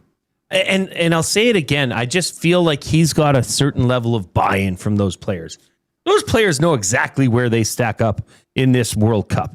They know that, yeah, getting to the round of 16 is far exceeding expectations. But do you think that there's one guy in that locker room that thinks, well, we've got this far. It was a great run? No, because their coach has them believing in each other. Yeah. And believing in themselves and their system, trust the process. That takes a lot. These guys come from the world of professional soccer. Yeah. That is a massive, massive world. And he's got them zoned in and playing as a unit. That's hats off to Jesse Marsch. Yeah. Great conversation there with James Duthie from TSN. And in my mind, I think I've interviewed him before, maybe once or twice, but he's a broadcaster I really admire. He's great on air. Like he's one of those guys, like he's comfortable, but like they mean that complimentary. Like he's very easy to listen to. He's very to the point. He puts in humor when appropriate. And as we know, and as he was alluded to, like he can cover any sport, and you never get the sense that like, oh, he doesn't really, like, he's at the Masters, right? He does the golf, he's doing the soccer, does obviously tons of hockey stuff. He's anchored, like done highlight shows. I think I think he did some CFL games a few years ago. Sure, he was in the rotation for that, doing play-by-play. So he's a broadcaster I personally really admire. Bit of a broadcasting Canadian national treasure. Yeah, like a true like master of the craft. You know what I mean? So. Anyway, awesome to have him, and a true pro. Like I had his number. I don't know from where. Like yesterday, I texted him. I may have been in St. Albert visiting a certain store. This is for my hobbies. Like he replied within 10 or 15 minutes. You know, like that's cool. Yeah. If you're watching on YouTube, give us a thumbs up. We always love getting those. We try to get to at least 100 thumbs every show. If not for us, I think Mr. Duthie might deserve one. We are at 63 thumbs, so pretty good pace, but don't be a pleasure delayer. Get in there and click away. Oh, if we need the song one more time, we can do it. Click, click. Must you click? Please, please click. Must you click? You must click. Dum. We can you can also get in touch by going to the River Cree Resort and Casino inbox. That is 780-218-9999. River Cree Resort and Casino. A lot of great specials there, including the $21.99 prime rib special. That's 7 days a week at Tap 25, 11:30 in the morning to 11 at night, except on show nights. It is available for dine-in and takeout. Any text you want to get to now, or save a couple for later? Sure. We can hit a couple later. Yeah. That'll work better. All right. Great guest. We have more great guests to come. We're going to talk to the chairman of the 2026 Alberta Summer Games, so that'll be cool. Mark Kllum show is at 5 o'clock. I'll tease this quickly. Coob, are we doing some sort of a bizarre taste test later? Are you forcing Jay and I to eat or drink something? Yes, you guys are going to like it and enjoy it. Well, maybe not. That's the whole... No, yeah, it doesn't. No. We're That's not allergic discussion. to it. It's not hazelnut. No nuts at all. Actually, almost the other day, I almost brought... No, that this morning I had almond milk. I was like, yeah, I need something to mix in my coffee. I'm like, wait a second. I might put Jay in a cemetery. I'm fine with almonds. Oh, I would not be, but I wouldn't have. I always put just that. I clump wouldn't you have. guys together. You guys. I'm are very two good peas at in a looking pod. at what something I'm is. excited for this taste test. Yeah. I think you guys would like it, but I He found told it me a very little bit interesting. about it. He told me a little bit about it. This The the Oilers. Pepsi challenge. The Oilers, are they going to do enough? Are they going to do anything? Can anything they do make a difference? We have the Oil Understood for GCL Diesel when we get back.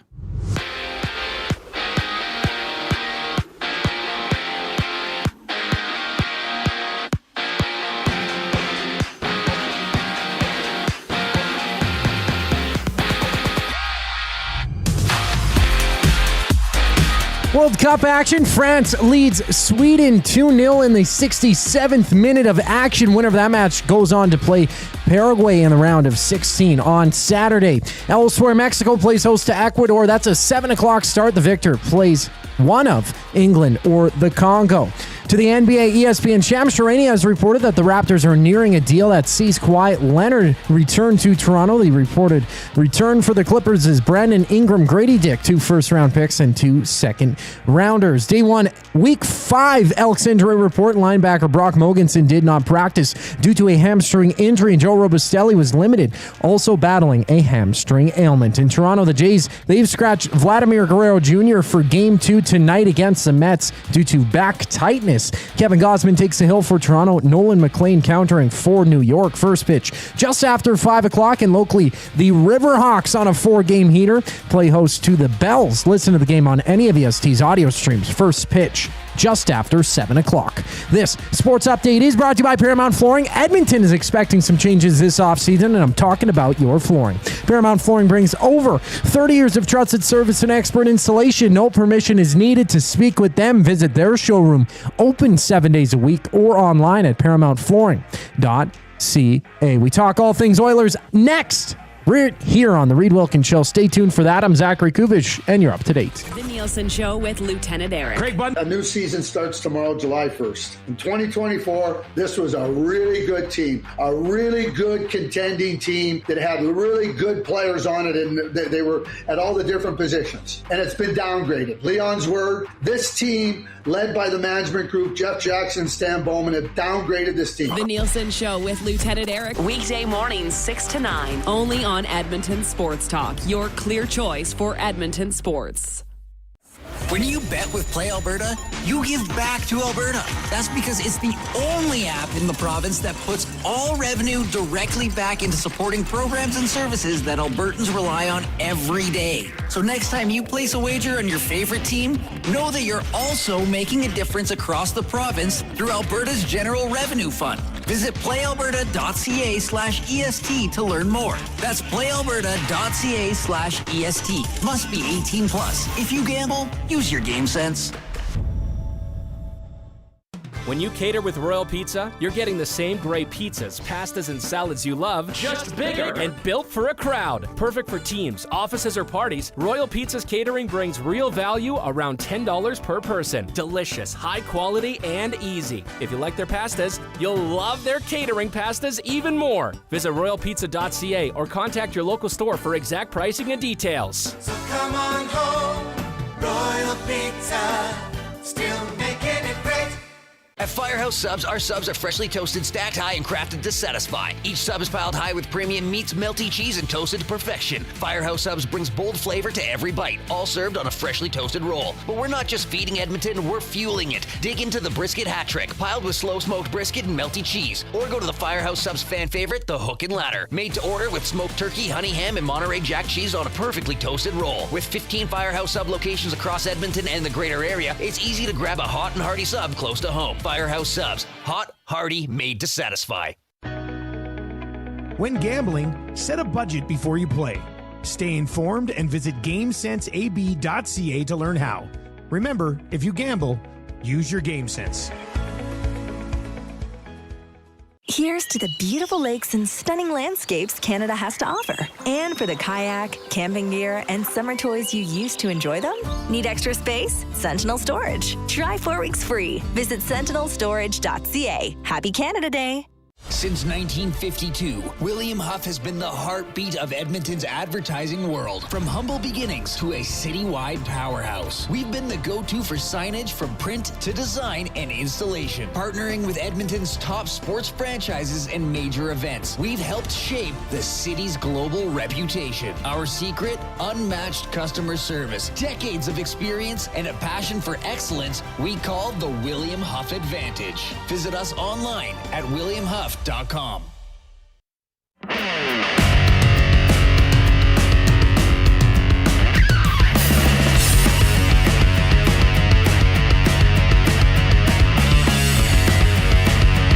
right, you're getting Jay and I and the Coob in the Canadian Brewhouse studio. Afternoons just got a serious upgrade at the Canadian Brewhouse. Happy hour Monday to Saturday, 2 to 6 p.m. Deals starting at $3.99. Make the smart move. Head to the Canadian Brewhouse. Yeah, France dominating Sweden 2-0 now into the 72nd minute. We'll keep an eye on that one. Basketball tomorrow in Edmonton. The Edmonton Stingers in the Canadian Elite Basketball League taking on the Calgary Surge. It's a 4 p.m. game. If you can go and you want to go, we're giving away tickets right now. Text in to the River Cree Resort and Casino inbox, 780-218-9999. The name of the party that we have in July in St. Albert. Oh, you mean the party that's happening 6 p.m.? Yes. On June 25th? Yes, that you can get into. Yes. You can RSVP to RSVP at edmontonsportstalk.com. If you would like to go this event, if you would like to attend third major of the year, yes, RSVP at edmontonsportstalk.com, July 25th, 6 p.m. Always a fun night. Would love to see who's going to be, what do they call it, baptized? Yes, it's at the St. Albert Rugby Football Club. This was the event I wore a mascot costume for. Indeed. In July of 2024, and I was unveiled as an upcoming employee. This was an event EST that we decided to do on the same night as an Elks game last year. Last year, they beat Montreal. Dramatic victory. A pick six from McLeod Bethel Thompson. Late in the first half. Tyrell Ford. And then Kion Julian Fajardo, Grant. Yeah. Finished the game off. So text in. Jay's keeping an eye on it. 780-218-9999. The name of this July gathering that we have. And if you want to go, again, email RSVP at edmontonsportstalk.com. We getting any things coming in? They're coming in. You got to be able to use the 4 tickets to tomorrow's game. Tomorrow, 4 p.m. And we're going to the Stingers game on Sunday, are we not? We are. Yeah, it's going to be fun. Little friendship outing, friendship activity. Yeah, we'll be courtside. You and me. I have a... And, Uanook. I have a friendship activity tonight. Ooh. With my buddy Zip. Oh, what are you doing? We're going to go see Supergirl. Oh, I've seen the film. Is that the one? The trailer is don't give a damn about my bad reputation. Oh, maybe. I've seen the one. They've been using Call Me, like a remix of Call Me by Blonde. Have they been using Bad Reputation as well? Maybe I'm mistaking the song. No, I don't know. But she looks like she drinks and parties quite heavily. Yeah, something that's France again, 3-0. Yeah, I'm not sure what the story is. It's getting very mixed reviews, but we'll see. I want to go. I've tried to see more movies in the theater Who's this year. Who's the green character that is played by Jason Momoa? I didn't know he was green. I think his name is Lobo. Is he green? Very green. Okay. At least according to the commercials I've seen. Oh, I didn't realize he was green. Yeah, what are you going to do? Did France do Mbappe something just fancy here? Do a back kick? Back heel? What's it called? Oh, okay. Anyway, Mbappe. France dominating. It is the Oil Understood, presented by GCL Diesel, providers of the best diesel engine components around. From turbochargers to injectors, fuel pumps to sensors, they are the critical engine component experts. Proud to serve Edmonton and Northern Alberta for over 50 years, and now a partner of Edmonton Sports Talk and the Reid Wilkins Show. GCL Diesel. Diesel.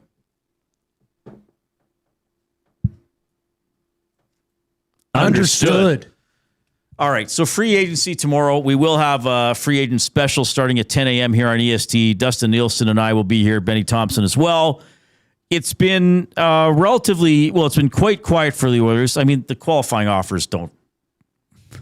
Those were. I mean, they're expected, news, yeah. but they're more or less expected. Like every team has some qualifying offers.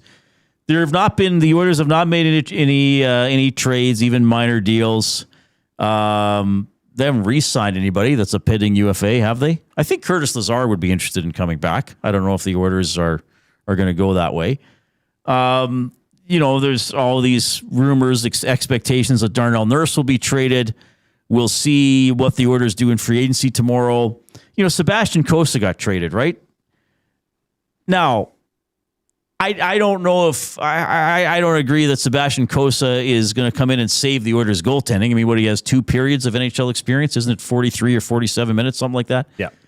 But having said that, he'd be a good guy to have in your system. I mean, the Oilers didn't go out and make that deal. I wouldn't have been adverse to making the deal. I would be adverse to saying, well, you're now the number 1 or number 2 goalie.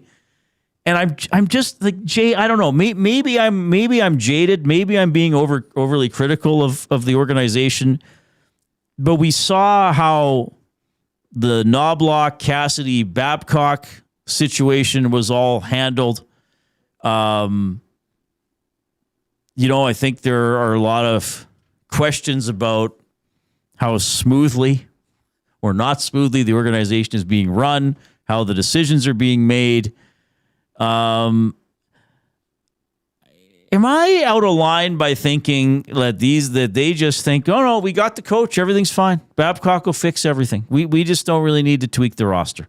Yeah, we'll do a couple things, but he's just going to make everybody so much better. Because I think that's a flawed approach, and then I also think it's a relevant question: how much better is Babcock going to make everybody? Well, it's like the domino needs to fall somewhere.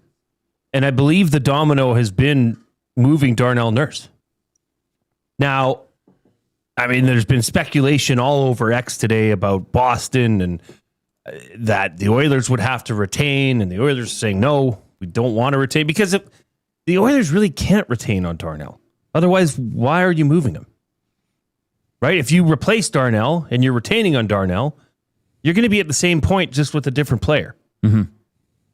So now I really don't think that Darnell Nurse can come back and join the Oilers again and be a, hey ho, it's off to work we go, lunchbox in hand kind of player after all of this is surfaced. So I don't know. I mean, their hands are really tied. All this information was released, and I've really got a problem with that because it really buries you in terms of negotiating. Because why would anybody play ball with the Oilers? Saying, well, retain it. Well, you have to retain or we're not taking him. Right. And Ingram. What's going to happen with Connor Ingram? Wasn't that the solution? Isn't that the goalie, Reid? Well, he'd be a goalie I'd be willing to bring back on a new contract. Like they were talking about, he was the best goalie the Oilers had last season. On 2 guys today. Like Connor Ingram he rid the Oilers of the goal. The can't let that one by. Connor Ingram solved that problem. Was he spectacular? At times he was. When the team was defending better, Connor Ingram looked pretty damn serviceable. So what's happening there? It just seems odd that nothing has happened yet. No, who knows? 24 hours from now, we could be talking about, holy crap, what a day. I can't believe they did all that. I just thought there might be some little things, or if Ingram was going to be re-signed, maybe that would have happened by now. I don't know. It just worries me that Bowman and I guess Jackson, however you want to link them together, are seeing like, well, our star players wanted this coach and promised that he's going to make a huge difference, so we can pretty much have the same team. We're good. I guess they've re-signed Dickinson and Murphy. Fair. Sure. Good players. I think they can help. I think they did help to a degree last season after they came in. But I mean, if I don't know. And like, I talked to a lot of people off air as well as on air. Somebody I ran into in my day-to-day life brought up Mike Babcock to me and said, Reid, I'm not convinced he's that great of a coach. Did he transform the Toronto Maple Leafs? This person I was talking to didn't believe so. Now, we hear a lot about his X's and O's and his tactics. Fair enough. But I think that's a relative question. Did he really transform the Leafs? I mean, he did get fired because the Leafs weren't doing very well after point. Like, he did get them into the playoff. I think they had that series against Washington. Like, they had a whole bunch of overtime games. But there has to be some sort of roster improvement. And I think some creative or adept moves here for this team to really get better. What do you think about this theory presented by Dr. John? Okay. On the River Cree Resort and Casino inbox, 780-218-9999. My theory is Jackson and Bowman don't actually know that the draft and free agency are going on right now and are still trying to get Vegas to let them talk to Cassidy. Oh, jeez. That's why they've been quiet. Well, that would be very alarming if true, but I know he's being a little sarcastic there. But I mean, he's sort of echoing my concern, and by using extreme humor to do so. But yeah, I think he's sort of probably feels the same way I do. All right, plenty more on that both today and tomorrow, and the whole week ahead here as we roll through free agency. We got a special guest to tee up the 2026 Alberta Summer Games next. Mark Kllum at the top of the hour. Here's an update with the Coop.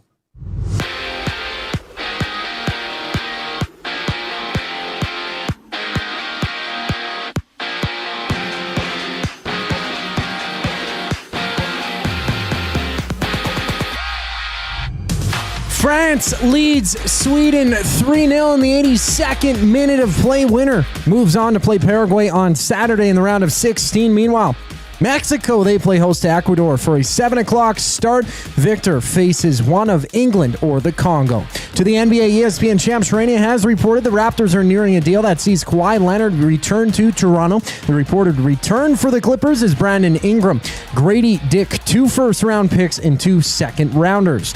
Meanwhile, for the Elks, their injury report day 1, week 5, linebacker Brock Mogensen did not practice with a hamstring injury, while Joe Robustelli was limited also with a hamstring ailment. From Toronto, the Jays have scratched Vladimir Guerrero Jr. for Game 2 tonight against the Mets due to back tightness. Kevin Gausman takes a hill for the Jays. Nolan McLean countering for New York. First pitch scheduled for 5:07. And at home, it's the Riverhawks challenging the Bells. Catch the full game on any of EST's audio streams with first pitch just after 7. This sports update is brought to you by the Say the Reid Sport Medicine. Connor McDavid's got a team of specialists, and you've got a bag of frozen peas. Get the same locker room approach that's trusted by the best in the game. Call them at 780-460-9977 or visit their website at saythereidsportmed.ca to book an appointment. Today, stay tuned to The Reid Wilkins Show here on Edmonton Sports Talk. We're back after the break. I'm Zachary Kubish, keeping you in the loop. EST Hangout. To see the other nationalities, for example, like the Brazilian fans, unreal. The bar, the way they set it up, the way they dance, and their culture. They're outside, they're kicking the soccer ball with their kids. Like, just all those different cultures. It was unbelievable. And you mentioned England. Yeah, those guys can party. Oh, yeah. They like to party. The EST Hangout, presented by Sentinel Storage. Weekday mornings 9 to 11, only on Edmonton Sports Talk. Your clear choice for Edmonton sports. Looking for quality building materials and friendly advice? Visit us at Windsor Plywood Leduc, family owned and locally run since 1993. From interior materials for doors, flooring, baseboards, and all the finishing touches to all you need for your outdoor projects like cedar lumber for decks and fences, plus all the plywood you'd need. Our full-time on-staff carpenter can help with anything odd-sized or custom, and from domestic hardwoods to exotic selections, we've got you covered. And if we don't have it, we'll track it down for you. Windsor Plywood Leduc. We're the experts you need to know. When you bet with Play Alberta, you give back to Alberta. That's because it's the only app in the province that puts all revenue directly back into supporting programs and services that Albertans rely on every day. So next time you place a wager on your favorite team, know that you're also making a difference across the province through Alberta's General Revenue Fund. Visit playalberta.ca/EST to learn more. That's playalberta.ca/EST. Must be 18 plus. If you gamble, use your game sense. Here's to the beautiful lakes and stunning landscapes Canada has to offer. And for the kayak, camping gear, and summer toys you use to enjoy them?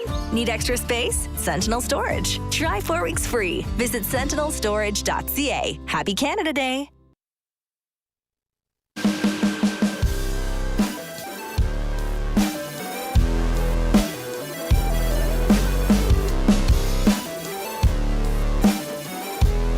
Appreciate you tuning in this afternoon. Had a great conversation with James Duthie from TSN earlier.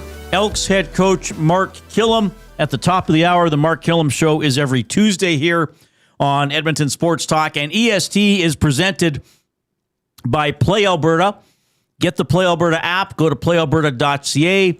Look for EST specials. Look for Jay's Play of the Day and a whole bunch of other fun opportunities we have for you to sprinkle on, and a nice little part of that website to check out, playalberta.ca/EST. I think you're going to like what you see there. All right, let's go to the Oil Country Towing video hotline. Oil Country Towing, Edmonton's most trusted 24/7 roadside rescue team.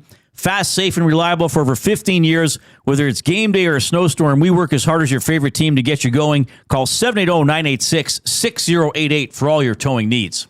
All right, the Alberta Summer Games are coming to Strathcona County July 16th to 19th, and we're pleased to be joined by board chair of the 2026 Alberta Summer Games, John Dance. John Dance, welcome to the show. How are you? I'm doing great. Thanks for having me.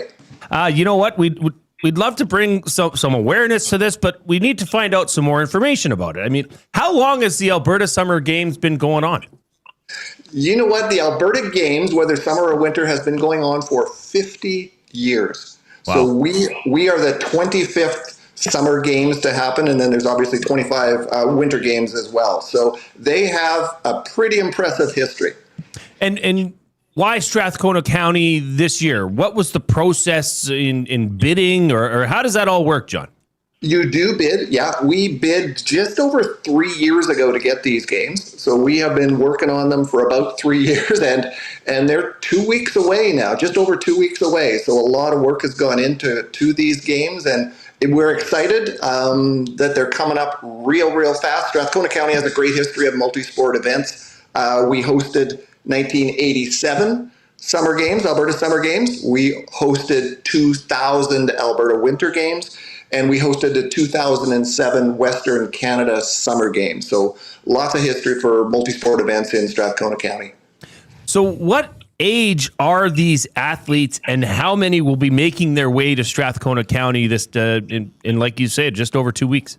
Just over 2 weeks. We got 2,200. So 2,200 participants are going to take part in the games. And that will be across 13 different sports. So I will just list them off in rapid order: athletics, basketball, baseball, beach volleyball, canoe kayak, golf, lacrosse, mountain biking, rugby, soccer, softball, swimming, and tennis. So 2,200 athletes, coaches, and technical officials arriving on the 16th of July in Strathcona County. John, what's the age range again for the athletes? Age range it depends on the sport, but it kind of goes anywhere between 11 to 16 are the age of the athletes coming into the county. Okay, so I want to ask you, and I know, there's more to sport than doing it professionally or playing at the highest level. It teaches a lot of great things about teamwork and achievement and pushing yourself. But, I mean, especially for the athletes who are 14, 15, 16, they might be thinking, could I do this professionally? Could I do this U Sports NCAA? I'm wondering, for the winter, like I assume there's people who've played in this who are now in the NHL. You mentioned the sport of soccer. Interesting. There might be some young men and women who have some aspirations in that. So, I mean, this must launch a lot of these athletes on to some really great things here. Yeah, absolutely. It does. Some of them may continue on, whether they go from these provincial games up to the Canada Games, Commonwealth Games, Olympic Games, professional sport. Definitely, you come across people, as you mentioned, we've got the Alberta Games, that you say, well, I participated in this sport, or I knew someone who participated in it. The unique aspect of these games, it is almost like a mini Olympics, in that all of these kids are coming from all over the province. They're divided up into 8 different zones across the province. So they come in on coach buses across the province. So they're brought into the community. They live for those 3 nights, 4 days in athletes' villages, which are the schools. They go to a food center to have their meals. So the food center. So it's very much mimicking a major event and gets them prepared to see something like that. Typically, these athletes are going to a soccer tournament, a basketball tournament, where it's that one thing. They're participating in this time with 12 other sports in the game. So it's really a neat event to be able to go to be able to experience all those different things on their own at that young age group. And as you say, they may very well continue on to major events across their sports. John Dance, board chair of the 2026 Alberta Summer Games, joining us here on the Oil Country Towing video hotline. You mentioned this is like a mini Olympics. So is there an opening ceremonies? Is there a closing ceremonies?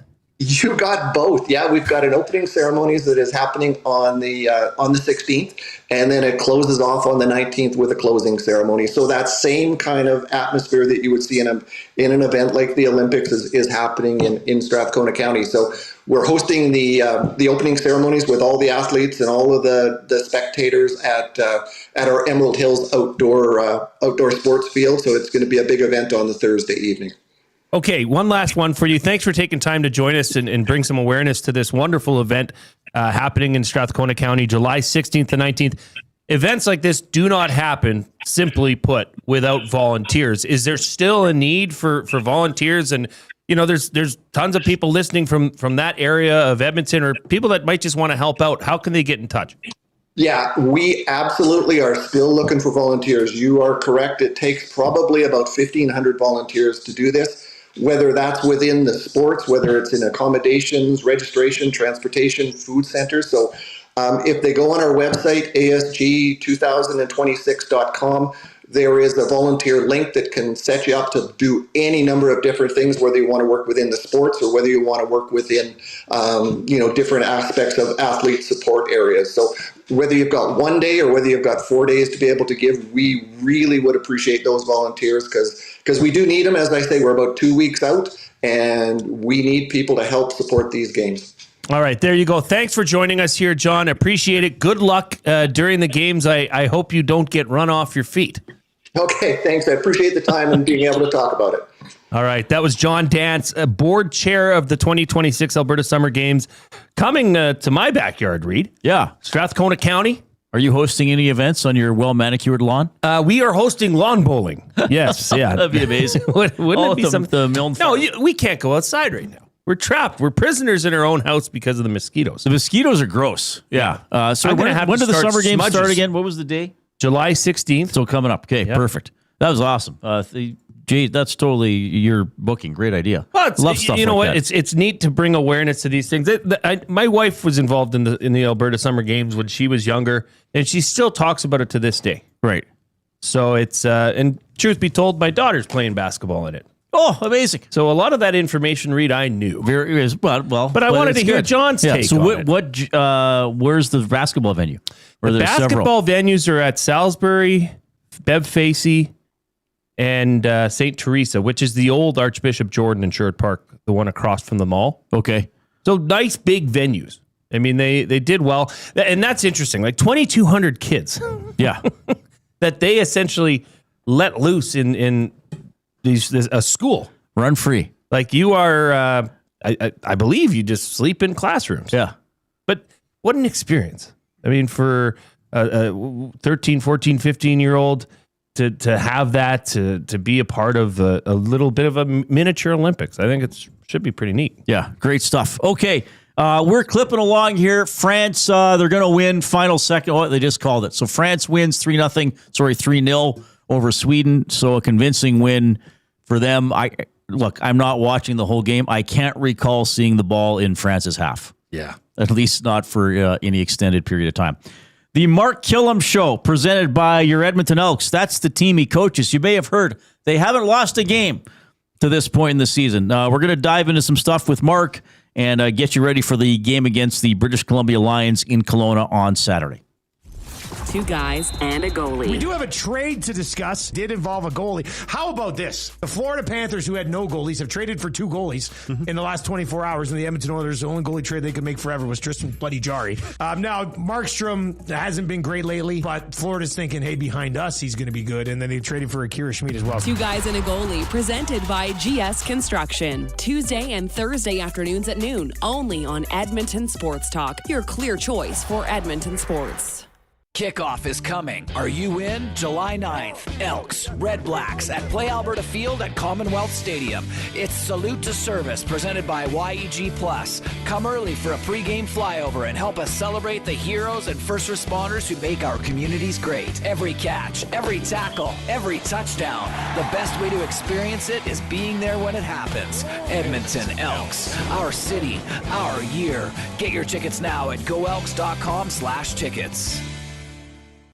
When you bet with Play Alberta, you give back to Alberta. That's because it's the only app in the province that puts all revenue directly back into supporting programs and services that Albertans rely on every day. So next time you place a wager on your favorite team, know that you're also making a difference across the province through Alberta's General Revenue Fund. Visit playalberta.ca/EST to learn more. That's playalberta.ca/EST. Must be 18 plus. If you gamble, use your game sense.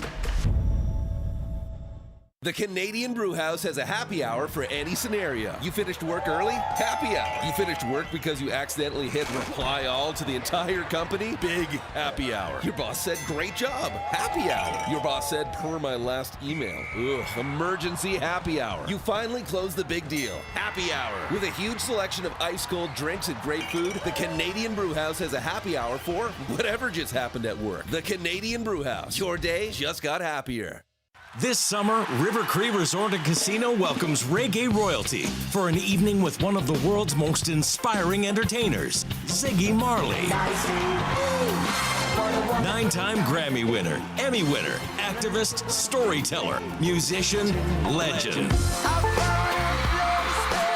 Ziggy Marley, The Bright Side Tour. To be true to myself. July 5th at the River Cree Resort and Casino. Get tickets now at rivercreeresort.com. Sentinel Storage presents. Hi, I'm Alistair Johnston with Canada Soccer. My only dream was to become a professional footballer. Looking back at that young kid, here I am, now representing my country. From local fields to the world stage, Sentinel Storage, official storage partner of Canada Soccer. Time for a new career in 2026? Or maybe your kid is still pondering their path. Good news! Weiss Johnson is hiring.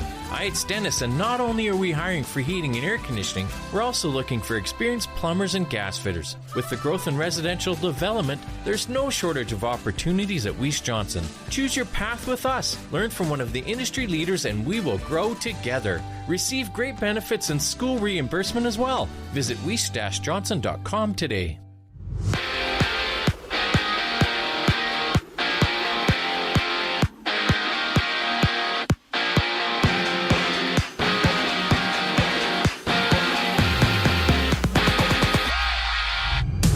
France is off to the round of 16 following a 3-0 victory over Sweden. They'll face Paraguay on Saturday, and later tonight, 7 o'clock start, Mexico plays host to Ecuador. The victor moves on to face one of England or the Congo. NBA News ESPN Shams Charania has reported that the Raptors are nearing a deal that sees Kawhi Leonard become a Raptor once more. The reported return for the Clippers is Brandon Ingram, Grady Dick, 2 first-round picks, and 2 second-round selections. Day 1, Week 5 Elks injury report. Linebacker Brock Mogensen did not practice with a hamstring injury, while Joe Robustelli was limited, also battling a hamstring ailment. From Toronto Jays, they've scratched Vladimir Guerrero Jr. for Game 2 against the Mets with back tightness. Kevin Gausman takes the hill for Toronto with first pitch scheduled for 5:07. Locally, it's the Riverhawks in action against the Bells. Listen to the game on any of EST's audio streams. First pitch just after 7 o'clock. I'm Zachary Kubish. That was your sports update.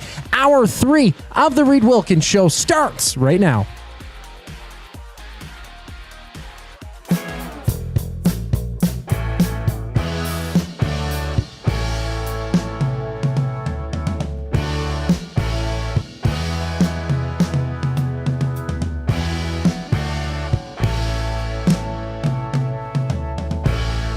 All right, hope you're having a great afternoon. Canada Day tomorrow, or as hockey fans know it, Free Agency Day. We will have special programming 10 a.m. tomorrow. I'll be there. Dustin Nielsen will be here.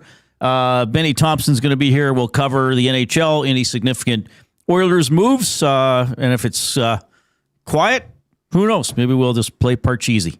I don't know why Parcheesi popped into my head of all the games in the world. I don't even know what Parcheesi is. Parcheesi's a game. I can't remember how it's played. I think we had it when I was a kid. Wonderful. Sorry.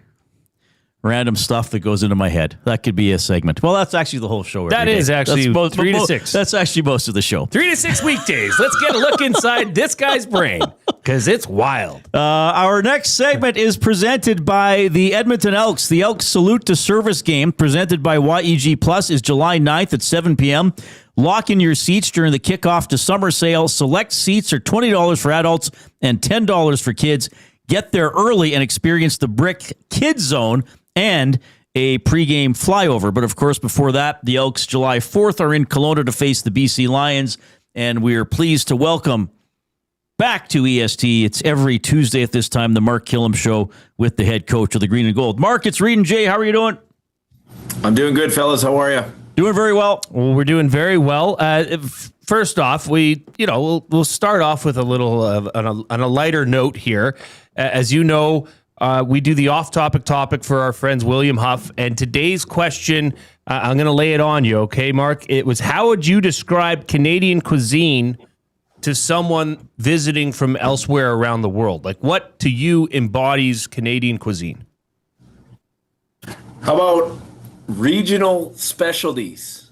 West Coast salmon, Alberta beef, poutine, Montreal smoked meat, East Coast lobster. How about that? I like that. That's smart. That's smart. Instead of picking one and saying that's Canadian, you hit each region across the board. That's very intelligent. I like that. That is very good. Okay, last week was a short week. This week, you guys played last Thursday, won in Winnipeg. Does having this extended time allow you and the players more time in the classroom or in the video room breaking down film, or how do you guys use this extra time heading into what was a longer week than when you had to face Winnipeg? Yeah, I mean, there's definitely pros and cons to it. Truthfully, I feel like we're out of rhythm a little bit because when you get into like 6 and 7 day weeks, you kind of get in your rhythm of how you prepare.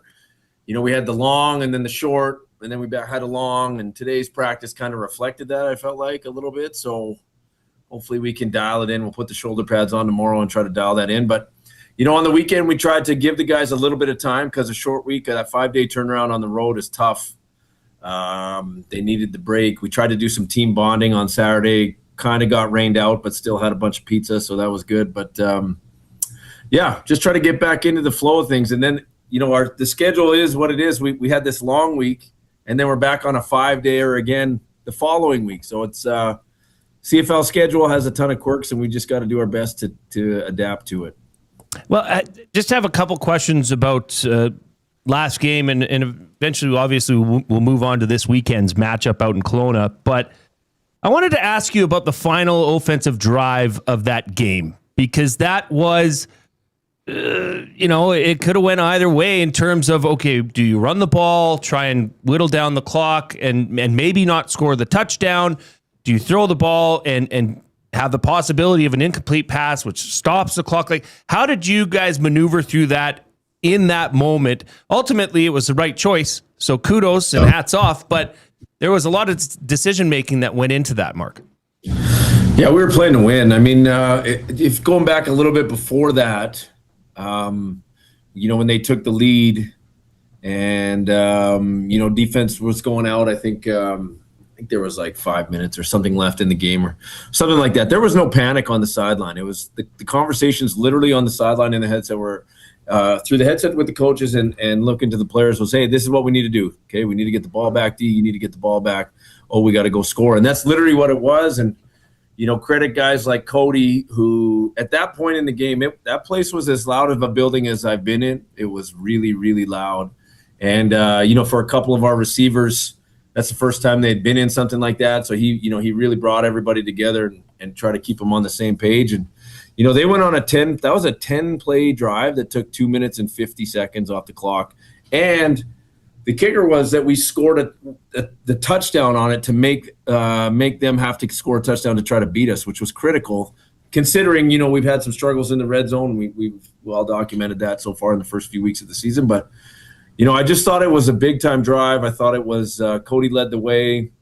I was really pleased that there was no panic. And then obviously the defense takes the field and forces them to go the long way, and we came out with the win. Now, you're absolutely right. That was big boy football, delivering when that offense needed to. They marched the ball down. It took a lot of time off the clock, put up the touchdown, and ultimately that sealed the victory for the Elks. But earlier, in the second half, it was off to a rough start offensively. There was 5 straight drives that went 2 and out. I just want your perspective on that. Is that just credit to Winnipeg for coming out of halftime and adjusting and making adjustments and making it harder on your offense? Or is that something that is still a work in progress for this offense? No, it's definitely a work in progress. And you always have to credit your opponent for coming out. They did make some adjustments, but, I think of the 7 times we stalled out, 4 of them were mental errors, 3 of them were physical errors, getting beat, missing a block, that kind of thing. But, it's definitely something that we need to work on. Consistency is the mark of a great professional or, a great offense or a great defense. It's the ones that can do it over and over and over again. And, for how fast and how hot we started that game, the score could have been even higher. We could have had, 28 points early in that game. And I think that's where we've got to grow as a football team. And, you try to take lessons out of every game, win or lose. You try to, learn the things that you can get better from, or you succeeded with, and try to keep those, use the lessons to keep building yourself throughout the year. And that's definitely something we took out of that game. Elks head coach Mark Kllum joining us here on the Reid Wilkins Show with Jay Milne. I thought throughout that game, Mark, a lot of maybe every receiver at some point made a big catch, a moment to shine. Like Luther, we're starting to see more of Cephas. I know Austin Mack had a couple tough plays at the end, but he made a couple other catches, and certainly Julian Grant on that last drive was stellar. I'm just wondering if you can kind of let everybody know a little bit about how this group of receivers is growing together. And, it seems to me like this is a pretty deep core of receivers right now. Yeah, to just go to the first part of your question, I can't remember if we talked about it on the show last week or I talked about it with somebody, but we were in our room. We've been really emphasizing we need playmakers to make plays because that's what they do. And everyone knows that Justin Rankin's been making a lot of plays for us, and he's still going to make plays for us and get touches and do those things, but we need other people around him to make plays as well. And, I really was, I loved on the receivers in our, on our Saturday breakdown meetings just because, we had challenged them a little bit in the week and all the guys you mentioned stepped up. I thought it was Keon's best game. He made a ton, not even on the last drive, like early in that game and on the sidelines, some tough catches and yakking it up. So a lot of stuff is underneath. We've got to get vertical to put us in sneak styles, sneak down in distance, that kind of stuff. TJ Luther's been making plays every week in camp all the way through, and Josh Cephas was a guy that was a late add to training camp. So he didn't get all of our offseason stuff. So he was a little bit behind, and he's just literally been getting better and better every week. He's a big body, strong hands. He's tough to bring down. He had a couple nice conversions as well. And that's what we need as an offense. You need to have multiple ways to win games, multiple ways to move the football. I was pleased that we were able to do that with some other people on our offense. Okay, looking ahead now a little bit. You're going to Kelowna. You're playing the BC Lions. I consider Nathan Rourke an incredible player. Like, I know the Lions haven't won, but I just think he's such an incredible quarterback. I know this is you weren't around for all of this. The Elks have not beaten him. They're 0-6 against Rourke. I think he probably has a pretty good record against a lot of teams. How unique is his skill set? I mean, how much of beating the Lions revolves around trying to limit what he can do? Well, he's the reigning MOP of the league. He's a pretty good football player. I mean, I wasn't there for all of them, but we didn't beat them last year. We were 0-3 versus the Lions last year. And, even some of our other teams that we lost to, they were close games. BC was not close games for us. They were a tough opponent. They had our number. And so I'm not reading into the 0-3 thing at all. That hasn't come across our bulletin board. It's what do we need to do to prepare ourselves to play good football, because they're going to play good football. It's Nathan Rourke is, arm talent wise, you have to defend the full field. He doesn't get credit enough for how many tackles he breaks. He was third in the league last year behind Dedrick Mills and Justin Reagan for most tackles broke or whatever, most tackles missed, whatever that PFF stat is. But it's a lot. The guy is strong in the pocket, can escape, and is a really, really great athlete. And you remember that broken play last year out there where we had him dead to rights in the backfield, and he ran for the 80-yard touchdown. So, and pulled away from guys like T. Ford, who are fast. So the guy's a championship-level football player that raises everything they do. And, I'm not buying into that whole narrative. It's going to be a tough football game out there. Okay, sticking with the defense. You grew up playing defense. You played at the U of A as a linebacker. You've been around professional teams with excellent defenses.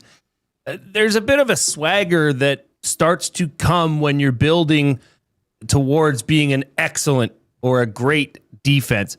Right now, the Elks have allowed the fewest points per game. The Elks defense, that is, has allowed the fewest points per game. Are you seeing this defense start or continue to develop that swagger, that bravado that can suggest or say, we're going to beat you just with our defense alone? Is that happening right in front of your eyes? Yeah, we try to talk about being a three-phase football team, but certainly, those guys are leading the way.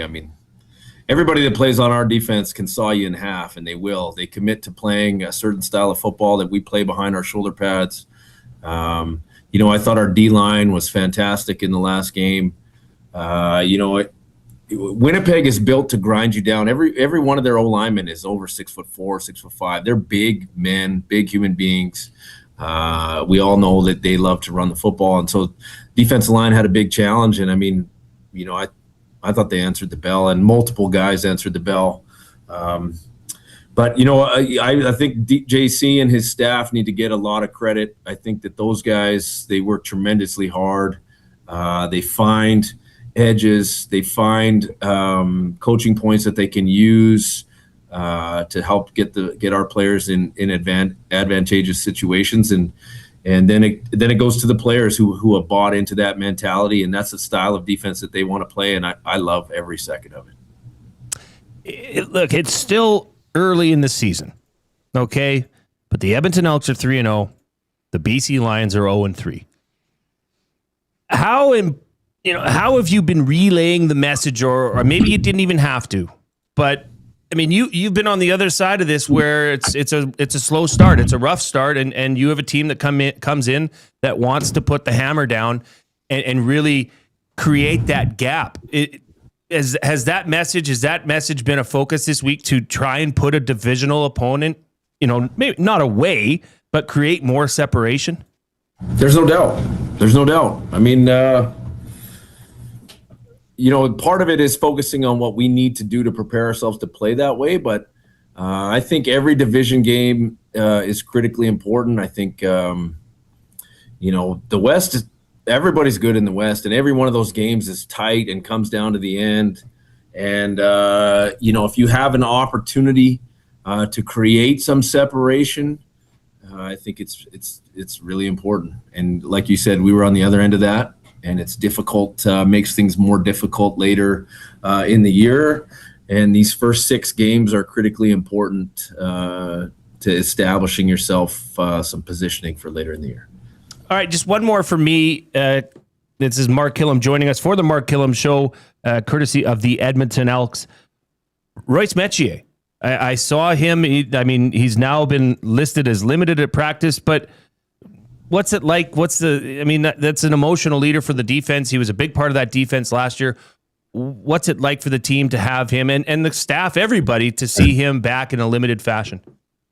Just brings a smile to your face. You know what I mean? Brings a smile to your face to see him out there with his helmet on, his cleats on. It's a long road back.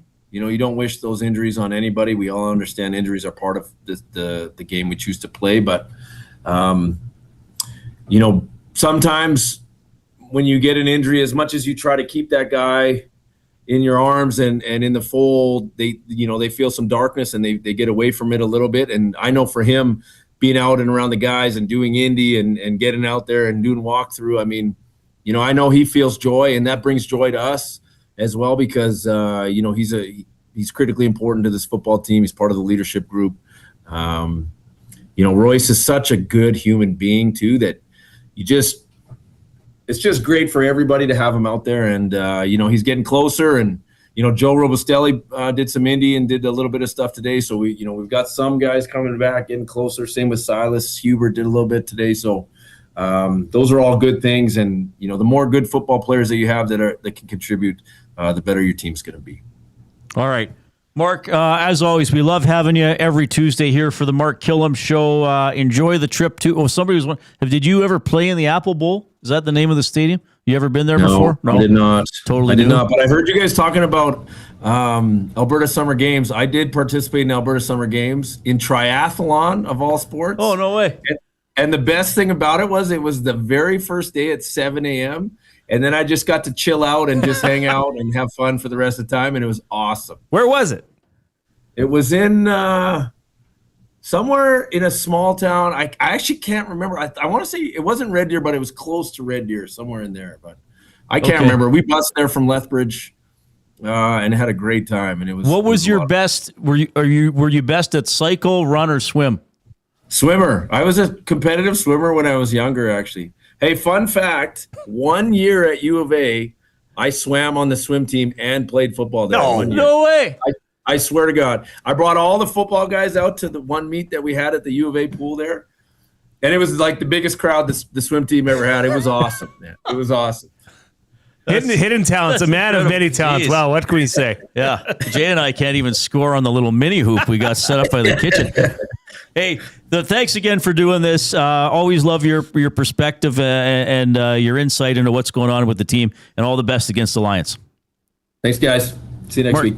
Mark Kllum, the Mark Kllum Show every Tuesday at 5, presented by your Edmonton Elks. Good stuff. He always, with football, there's always that, you can't see inside the playbook, but good stuff about challenging the receivers. Okay, you want to be a playmaker. Okay, at some point you got to take it. It's a team sport, but at some point you got to say, I got to do something here, right? I got to come up when my number is called. A lot of the receivers did that. We know Rankin's been doing that. I really enjoyed that part of the interview.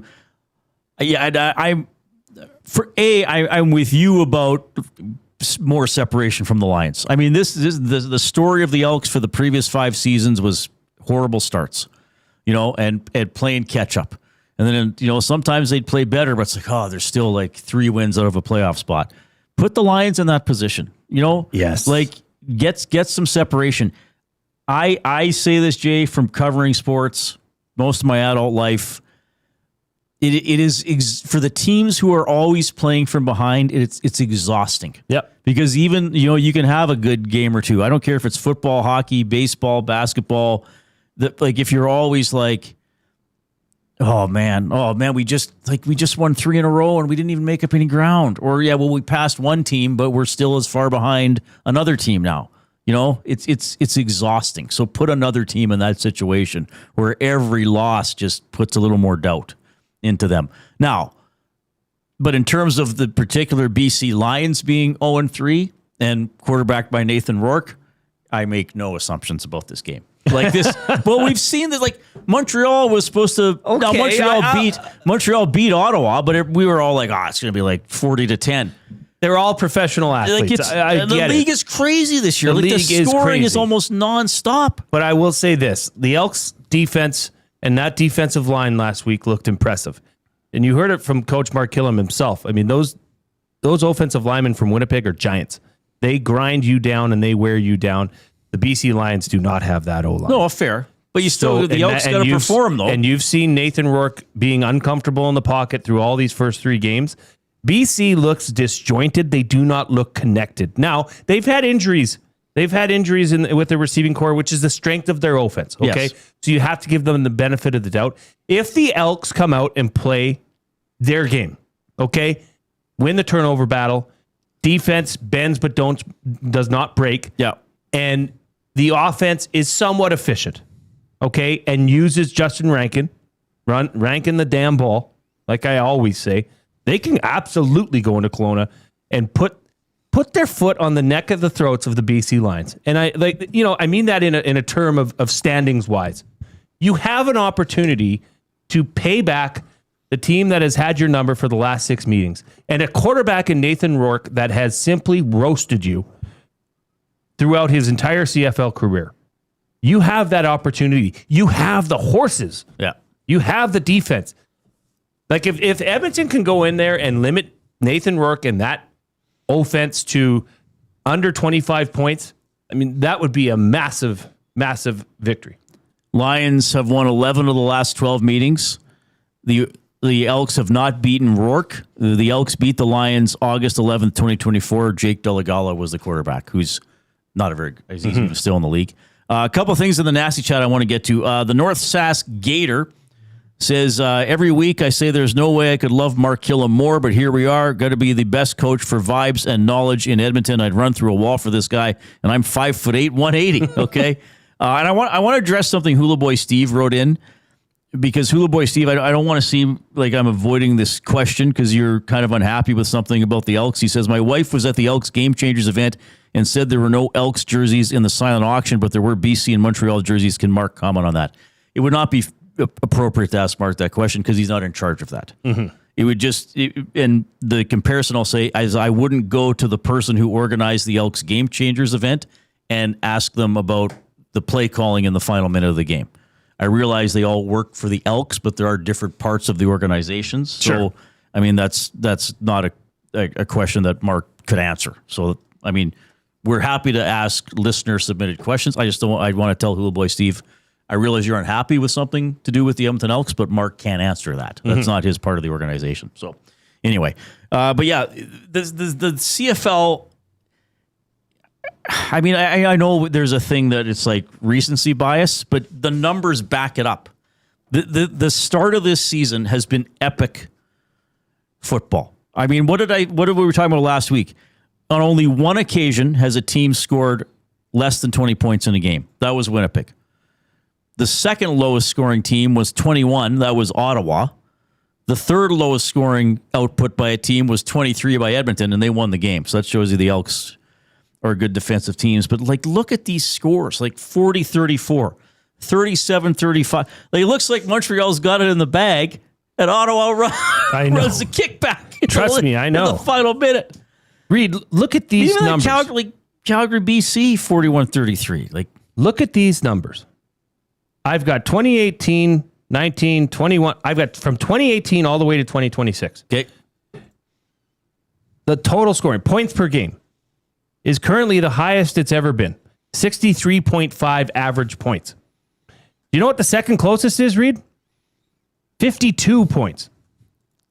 No, that was over a full year. But it's a game average. But still, yeah. It's a game over game average. Still, so, I mean, through 4 weeks of CFL action, you can absolutely look at these numbers. Yeah, I mean, we might have some drop-off later, but the number of games decided in the final 3 minutes, Reid? It's like every game. 86% of all the CFL games this year have been decided in the last 3 minutes. So there's been a total of 4, 8. Next closest, there have been 14 games. 60%. The average points differential from the winning team to the losing team. Oh, it's got to let me guess. Well, I'll say 4.2. 6.8. So less than a touchdown. Less than a touchdown, which is like these are all lower than any of the past 6-7 years. the number of games that have been comeback victories. Now, how many games have there been thus far? There's been 14 games. Yep. 10 of them have been comeback wins. Like at some point, fourth quarter, or at some point. At some point. Yeah. I mean, it's just the CFL is putting up numbers. And if you still don't appreciate the CFL and you call yourself a football fan, you're simply not watching. You're simply not watching. I mean, I think we've seen a bounce back in the... I mean, to me, it starts, maybe not starts, but a big thing is the quality of the quarterbacks. You know, like, this is a good crop of quarterbacks. Yeah, Jake Mayer's probably the worst quarterback by association. He can get out there and he can make plays. He slinged it against Montreal. Yeah. Now, maybe Montreal's not exactly who we thought they were, right? Maybe they're not as good as you would perceive them to be. Right. But I do think the resurgence of the Elks adds a lot to this as well. Because the Elks have been the doormat for the past several seasons. Yes. The team that you can come in and say, well, that's a win. Almost the way that Elks fans will feel when Ottawa comes to town in 2 weeks. That's got to be a win. Which I would not sleep on them. We would have Ottawa beat Saskatchewan this Friday. Stranger things have happened. I mean, Toronto defends their home field. I texted Dusty after that game on Friday, because just if people don't know why I'm joking about this, the game was Toronto versus Saskatchewan. That was the Argos' home game, right? I mean, it wasn't. Right. But they go back to Regina later this year and are actually the road team. I texted Dusty after that game. I said, Toronto's hard to beat at home. But like, they got Chad Kelly back. Chad Kelly like, say whatever phenomenal. You want about him as a person. When he's behind center, he's pretty dangerous. Very. As a quarterback. Lethal. But he will give it up, too. Right. He'll throw interceptions. And that's where, like, I think the Elks have that X factor. And that's why I asked that question about the defense. Is they getting that bravado, almost that offense, whatever, put up 3 scores. We got this. I mean, which in the CFL, when you're averaging 63.5 points per game total, having a defense that can stop an opposing... Based on that average, if you can hold the other team to 30, you should win, right? Well, I don't know if that average will But stay here's the that problem, way. as I'm concerned, is the Elks offense has pretty much been Justin Rankin thus far. Now, I will give credit where it's due. The receiving core balled out last game. Yes. Cody Fajardo was putting it on them. Did they stretch the ball deep? Not a lot. But they were accurate. They were efficient. And especially on that last drive in the fourth quarter when they needed to be, Cody and that offense looked really good. But the offense still needs to get it together a bit better. Mm-hmm. I really want to see them find more creative ways to get Justin Rankin the ball. Like, you were talking about playmakers. Show me you're a playmaker. Do good things when the ball's in your hand. That personifies Justin Rankin. Yep. So find ways to get your playmakers the ball. So here's what I can tell you. Elks at Lions, 5 p.m. Saturday. No conflict with soccer. Whatever happens with soccer, you should be over the emotional ride of it one way or the other. You'll have about 3.5, 4 hours to recover, because the Canada-Morocco game is at 11 a.m. So Saturday, Elks at Lions at 5. Jason Milne and Matthew Wannock have the Commonwealth Stadium Green and Gold kickoff show at 4. They're on right after the game for the post-game show as the Elks try to make it 4-0. We are coming to you from the Canadian Brewhouse studio. I'll remind you one more time. You got until closing time tonight to try the June wing flavor of the month. I don't even know the July one. We got to get it. Sometimes I get some advanced intel. I don't have it right now. The June wing flavor of the month, available for a few more hours. Maui pineapple, flame grilled wings tossed in a sweet and tropical Maui pineapple sauce at the Canadian Brewhouse. And yes, we are in the Canadian Brewhouse studio. All right. A couple more segments to go. Words of the day. Coob is going to make us drink some sort of a strange beverage. I don't know if we're it's a witch's brew. I don't know if we're joining a cult or no, I made it in my bathtub earlier today, Reid. Oh, that's amazing. No, I really that's disgusting. That's amazing. Well, I'm a clean guy. At least I try to. No, you aren't. Wash my hands every. Okay. Here's the Coob.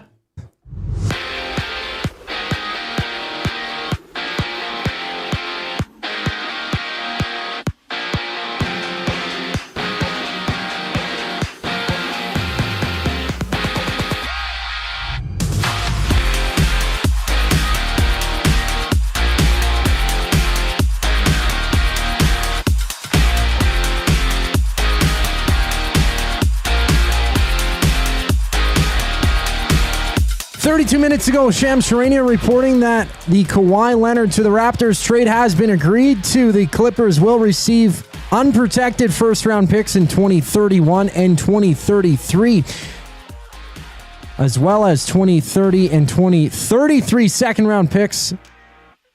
The two teams will swap 2027 first-rounders in the move. And also in the deal, LA will receive Brandon Ingram, Grady Dick, with Kawhi Leonard returning to the Raptors. Staying in Toronto, Game 2 between the Mets and Jays. It's currently runless, bottom second inning.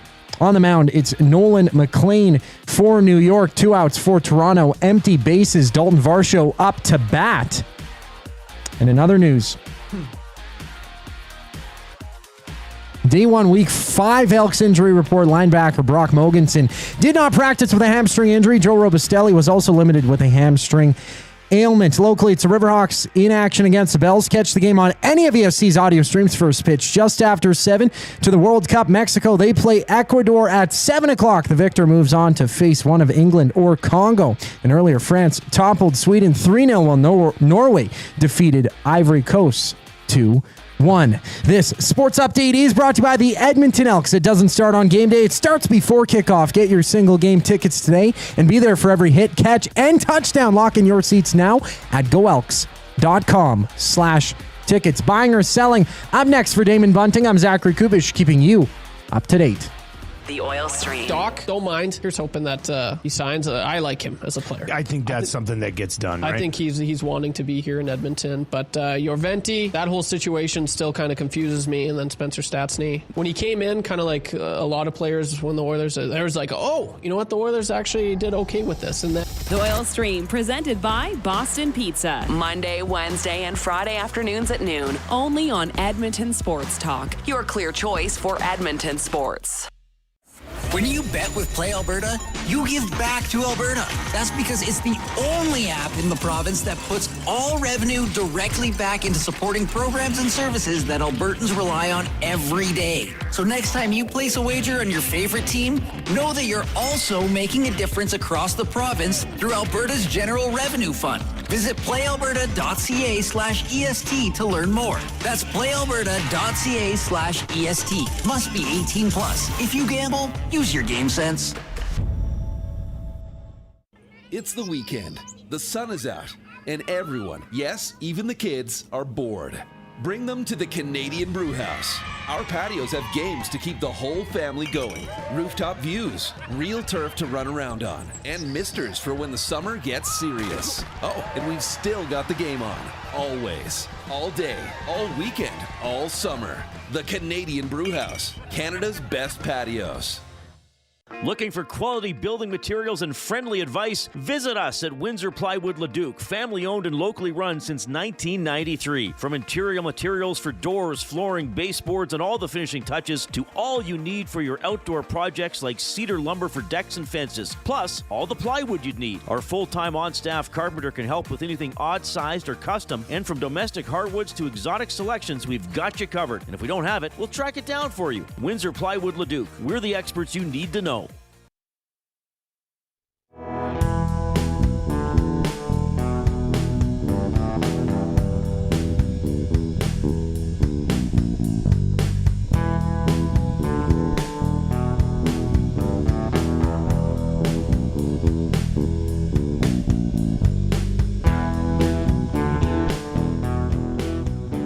Good to have you tuning in this afternoon. Just had the Mark Kllum show. So Royce Mechier's been out like almost a year, right? Probably 10 months. Yeah, that's about the timeline for an Achilles. So good to see him getting back on the field. Huge. I mean, he's limited in practice, but it's just another addition of depth, right? That the Elks could definitely use. And to be quite honest, I'm interested to see what happens at linebacker because Brock Mogensen's listed as did not practice today. Okay. He's got a hamstring injury. Nick Anderson's on the 6th game. So they need to fill in. It'll be interesting to see what happens with Mogensen in that middle linebacker position. I thought he did a great job. You know, of course, everybody remembers him running the ball back after that massive fumble, depleting. That was one of the best hits I've seen in recent memory. That was a huge hit. That was Jordan Williams. Jordan Williams. Did that? Yeah. Decleating.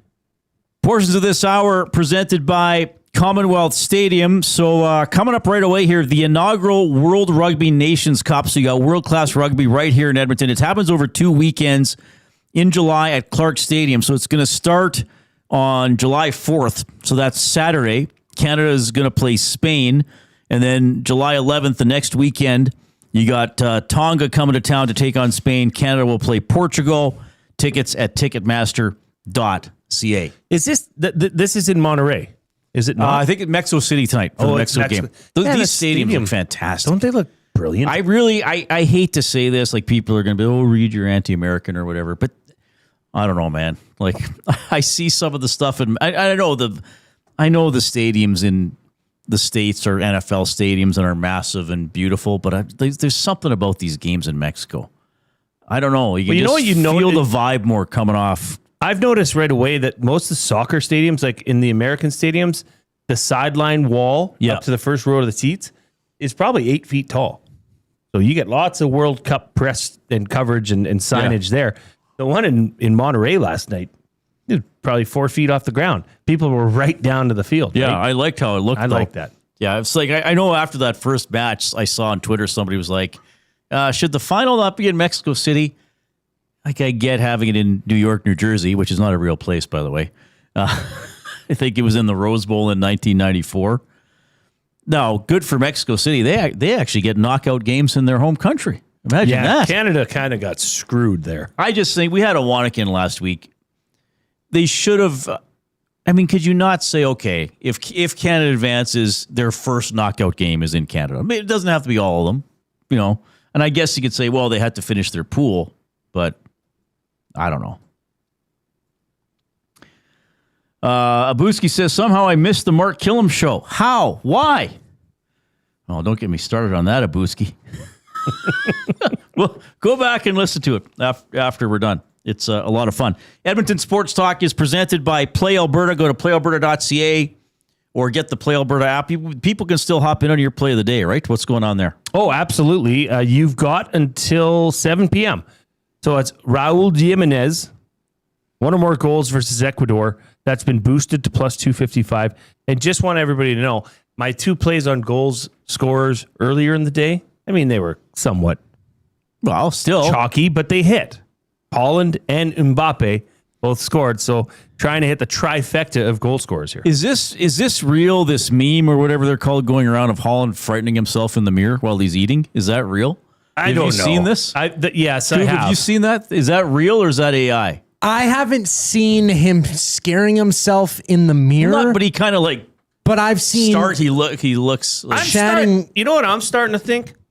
Sorry to totally go off. No, that's fine. Here. This Jack Pool Plaza, right, where the TSN broadcast happens, and they show this beautiful scenery and imagery behind.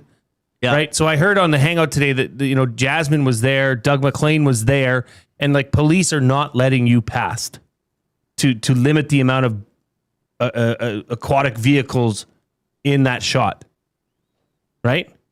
Oh, really? Yes. Like you cannot just boat by and wave your Canada flag. Take your jet ski. There's always a pontoon plane just driving around out there. That thing must be making a mint. That hasn't flown in weeks. All it does is drive around that harbor. I swear, every second shot I see from that TSN view, there's a pontoon plane there. By the way, did you want to play that goal highlight again?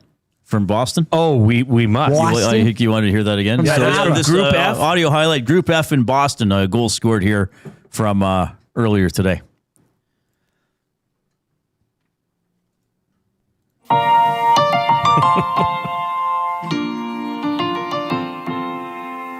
Norm, Fraser, Sam Malone, Woody, Carla, Cliff Claven!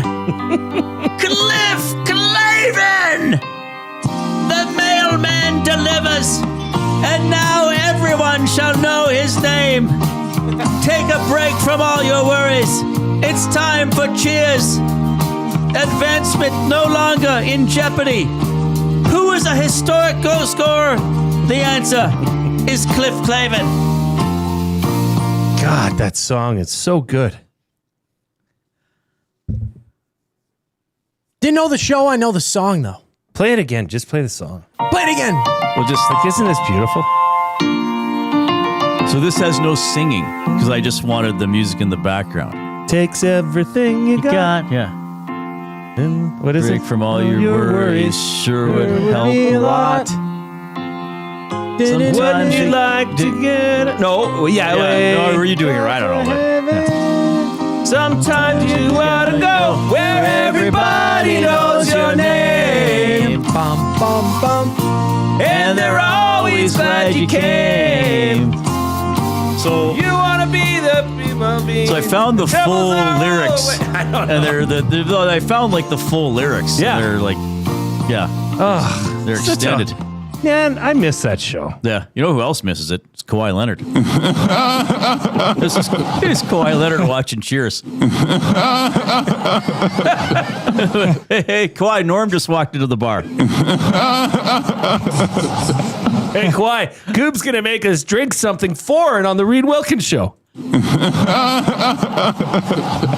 that I am, boys. What do you got? I got a very special treat. We're after the break. Oh, after the break. We do it after the break. Because if we pass away, we need it as late. Are you trying we to need it kill as us? late in the show as possible. No, there's no ingredients that you guys are allergic to. I didn't add anything, okay? It was in a can, okay? It is a beverage. Okay. That is sold on the market. I do want to say, okay, I'll just do something somewhat, well, not selfish.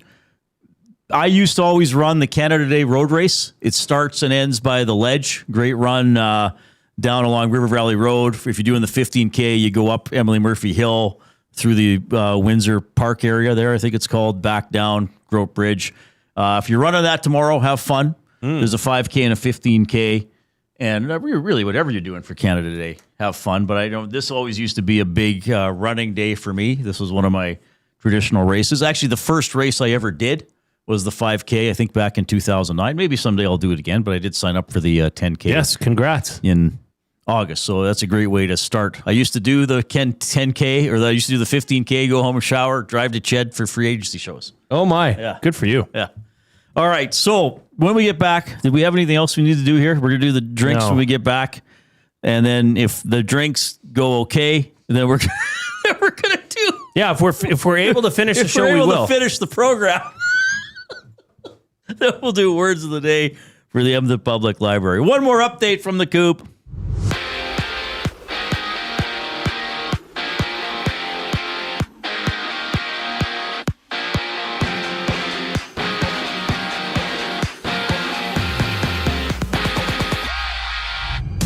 NBA news, ESPN Shams Charania has reported that the Raptors have agreed to a trade with the Clippers to acquire Kawhi Leonard. The reported return for the Clippers, Brandon Ingram, Grady Dick, 2 first-round picks and 2 second-rounders. The Raptors and Clippers also expected to swap 2027 first-round picks. Game 2 of the Jays-Mets series live currently top of the third, runless 0-0 tie. It's Kevin Gausman on the bump for the Birds. 1 out there for New York with empty bases. And Vladimir Guerrero Jr. was a scratch ahead of the contest.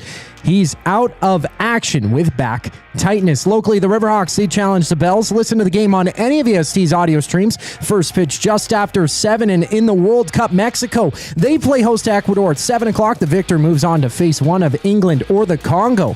Earlier, France, they toppled Sweden 3-0, while Norway beat Ivory Coast 2-1. In day 1, week 5, Elks injury report. Linebacker Brock Mogensen did not practice with a hamstring injury, while Joe Robustelli was limited also with a hamstring ailment. The Elks are in action next out in Kelowna against the Lions on Saturday. This sports update is brought to you by Windsor Plywood Leduc, locally owned and operated, serving Leduc and surrounding areas since '93. They have doors, flooring, baseboards, and of course, they have plywood. Go see the knowledgeable staff today at Windsor Plywood Leduc. Buying or selling up next. Here on the Reid Wilkins Show, I'm Zachary Kubish, and you're up to date. EST Afternoons. Shams, breaking. The Los Angeles Clippers are nearing a deal sending Kawhi Leonard to the Toronto Raptors for Brandon Ingram, Grady Dick, 2 first-round picks, 1 pick swapped, and 2 second-rounders. A return to Kawhi Leonard for the Toronto Raptors at 35 years old, Joaquin. A little late to run it back, isn't it? EST Afternoons, weekday afternoons 1 to 3, only on Edmonton Sports Talk. Your clear choice for Edmonton sports. At Firehouse Subs, our subs are freshly toasted, stacked high, and crafted to satisfy. Each sub is piled high with premium meats, melty cheese, and toasted to perfection. Firehouse Subs brings bold flavor to every bite, all served on a freshly toasted roll. But we're not just feeding Edmonton, we're fueling it. Dig into the brisket hat trick, piled with slow-smoked brisket and melty cheese. Or go to the Firehouse Subs fan favorite, the Hook and Ladder. Made to order with smoked turkey, honey ham, and Monterey Jack cheese on a perfectly toasted roll. With 15 Firehouse Sub locations across Edmonton and the greater area, it's easy to grab a hot and hearty sub close to home. Firehouse Subs. Hot, hearty, made to satisfy. This summer, River Cree Resort and Casino welcomes reggae royalty for an evening with one of the world's most inspiring entertainers, Ziggy Marley. 9-time Grammy winner, Emmy winner, activist, storyteller, musician, legend. Ziggy Marley, The Bright Side Tour.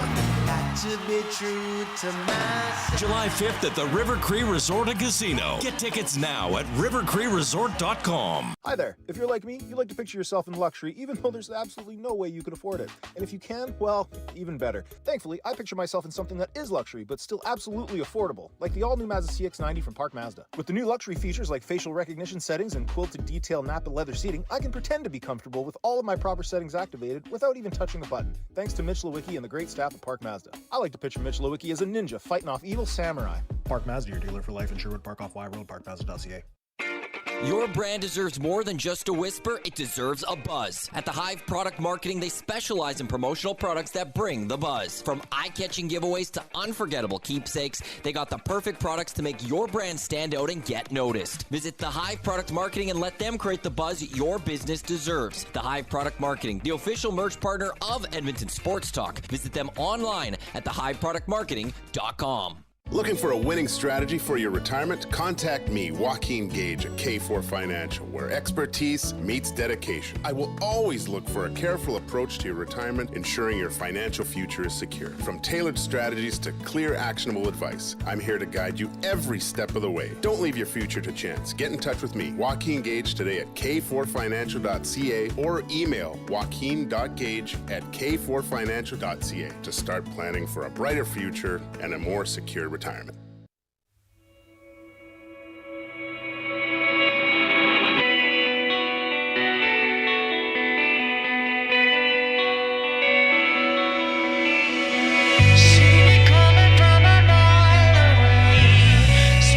you what, if you're on YouTube, give us a thumbs up. We like to get to 100 every show. We need 7 more thumbs. So if you haven't given us a click, please do so now. Maybe you're on iHeartRadio, TuneIn Radio. It's also very cool. Thanks for checking us out today. We have buying or selling for Damon Bunting, a consistent top-producing realtor in the greater Edmonton area for over 18 years. He and his team would love to help you find that right home or make the move from your current home. Community-driven, he understands what it takes to make a difference in our city. Check him out, DamonBunting.com, Instagram handle, Damon Bunting Real Estate. Alrighty, okay, I have a special treat for you guys. Been waiting to give you this all day.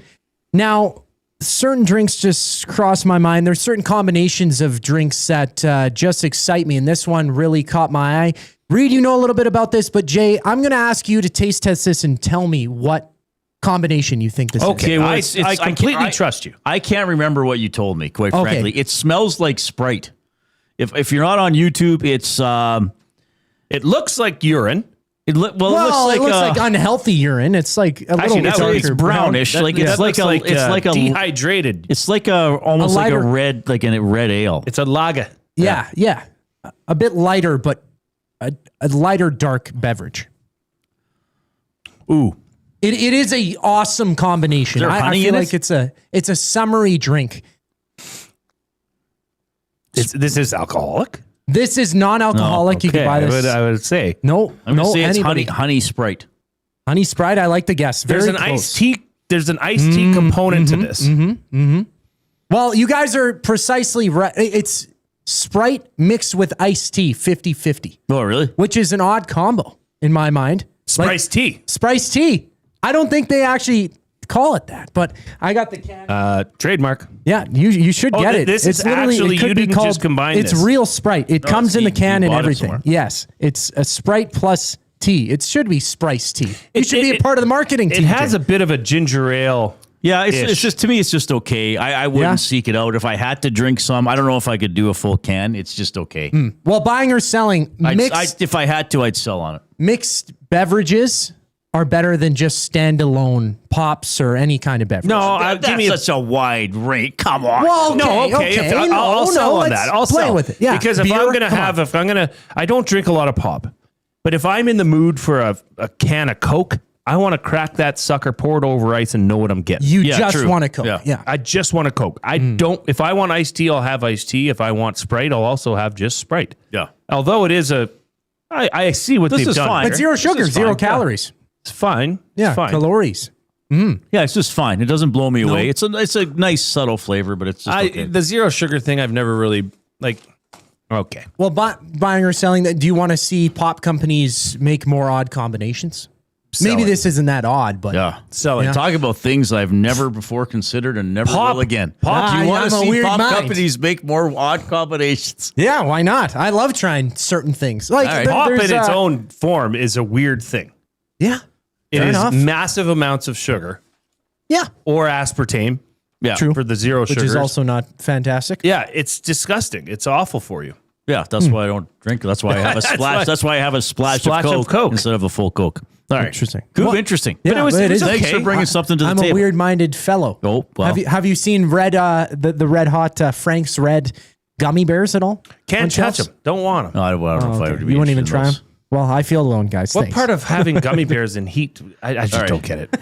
Words of the day presented by the Edmonton Public Library. Only 1 week left to take advantage of early bird pricing for EPL's After Hours Escape Room Adventure.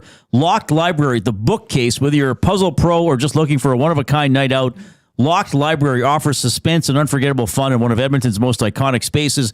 Don't miss this event on Saturday, July 25th at the Stanley A. Milne Library. Early bird pricing ends today. Get your tickets at epl.ca/locked library. The word of the day with Reid and Jay. Oh, I'm sorry. Did I break your concentration? What do they got to say? Say what again? Say what again? I dare you. Let's find out. English, do you speak it? Then you know what I'm saying. Okay, these are words of the day presented by Less Sweet, or provided by Less Sweet. These are hard. Presented by, of course, Edmonton Public Libraries. This is tough. Les, we might have to talk. Because the point of this tries to be as weird as possible. Well, but the point of it is still to inform. I guess this is informing. We can do it. Whether you'd use Who these knows? words Maybe or not. I'll get them. So this is blank edition. Les always does a addition. So you've bonus points if you can guess the theme of the, the edition. Jeez, so okay. There's a lot going on here. First word of the day, tchotchke. This spelling is just mind-blowing. TCHOTKE. Oh my gosh, you are very close. TCHOTCHKE. Oh, I probably knew more than he thought I would know. That makes sense. It took Jim $20 worth of attempts to win a tchotchke from the ring toss game. Oh, it's some sort of like a trinket. A small, inexpensive, and usually decorative trinket or knickknack. Good job. 0.5. And I did better in the spelling. I think I should probably get 0.1 for the I'm spelling. going to give you 0.25. So 0.75 out of 2. Not bad. Second word of the day. Guess the theme? I think you need to get the second word before you guess the theme. Okay. Finumbrun. Finumbrun. Finumbrun. Brum? Brun. Finimbrun.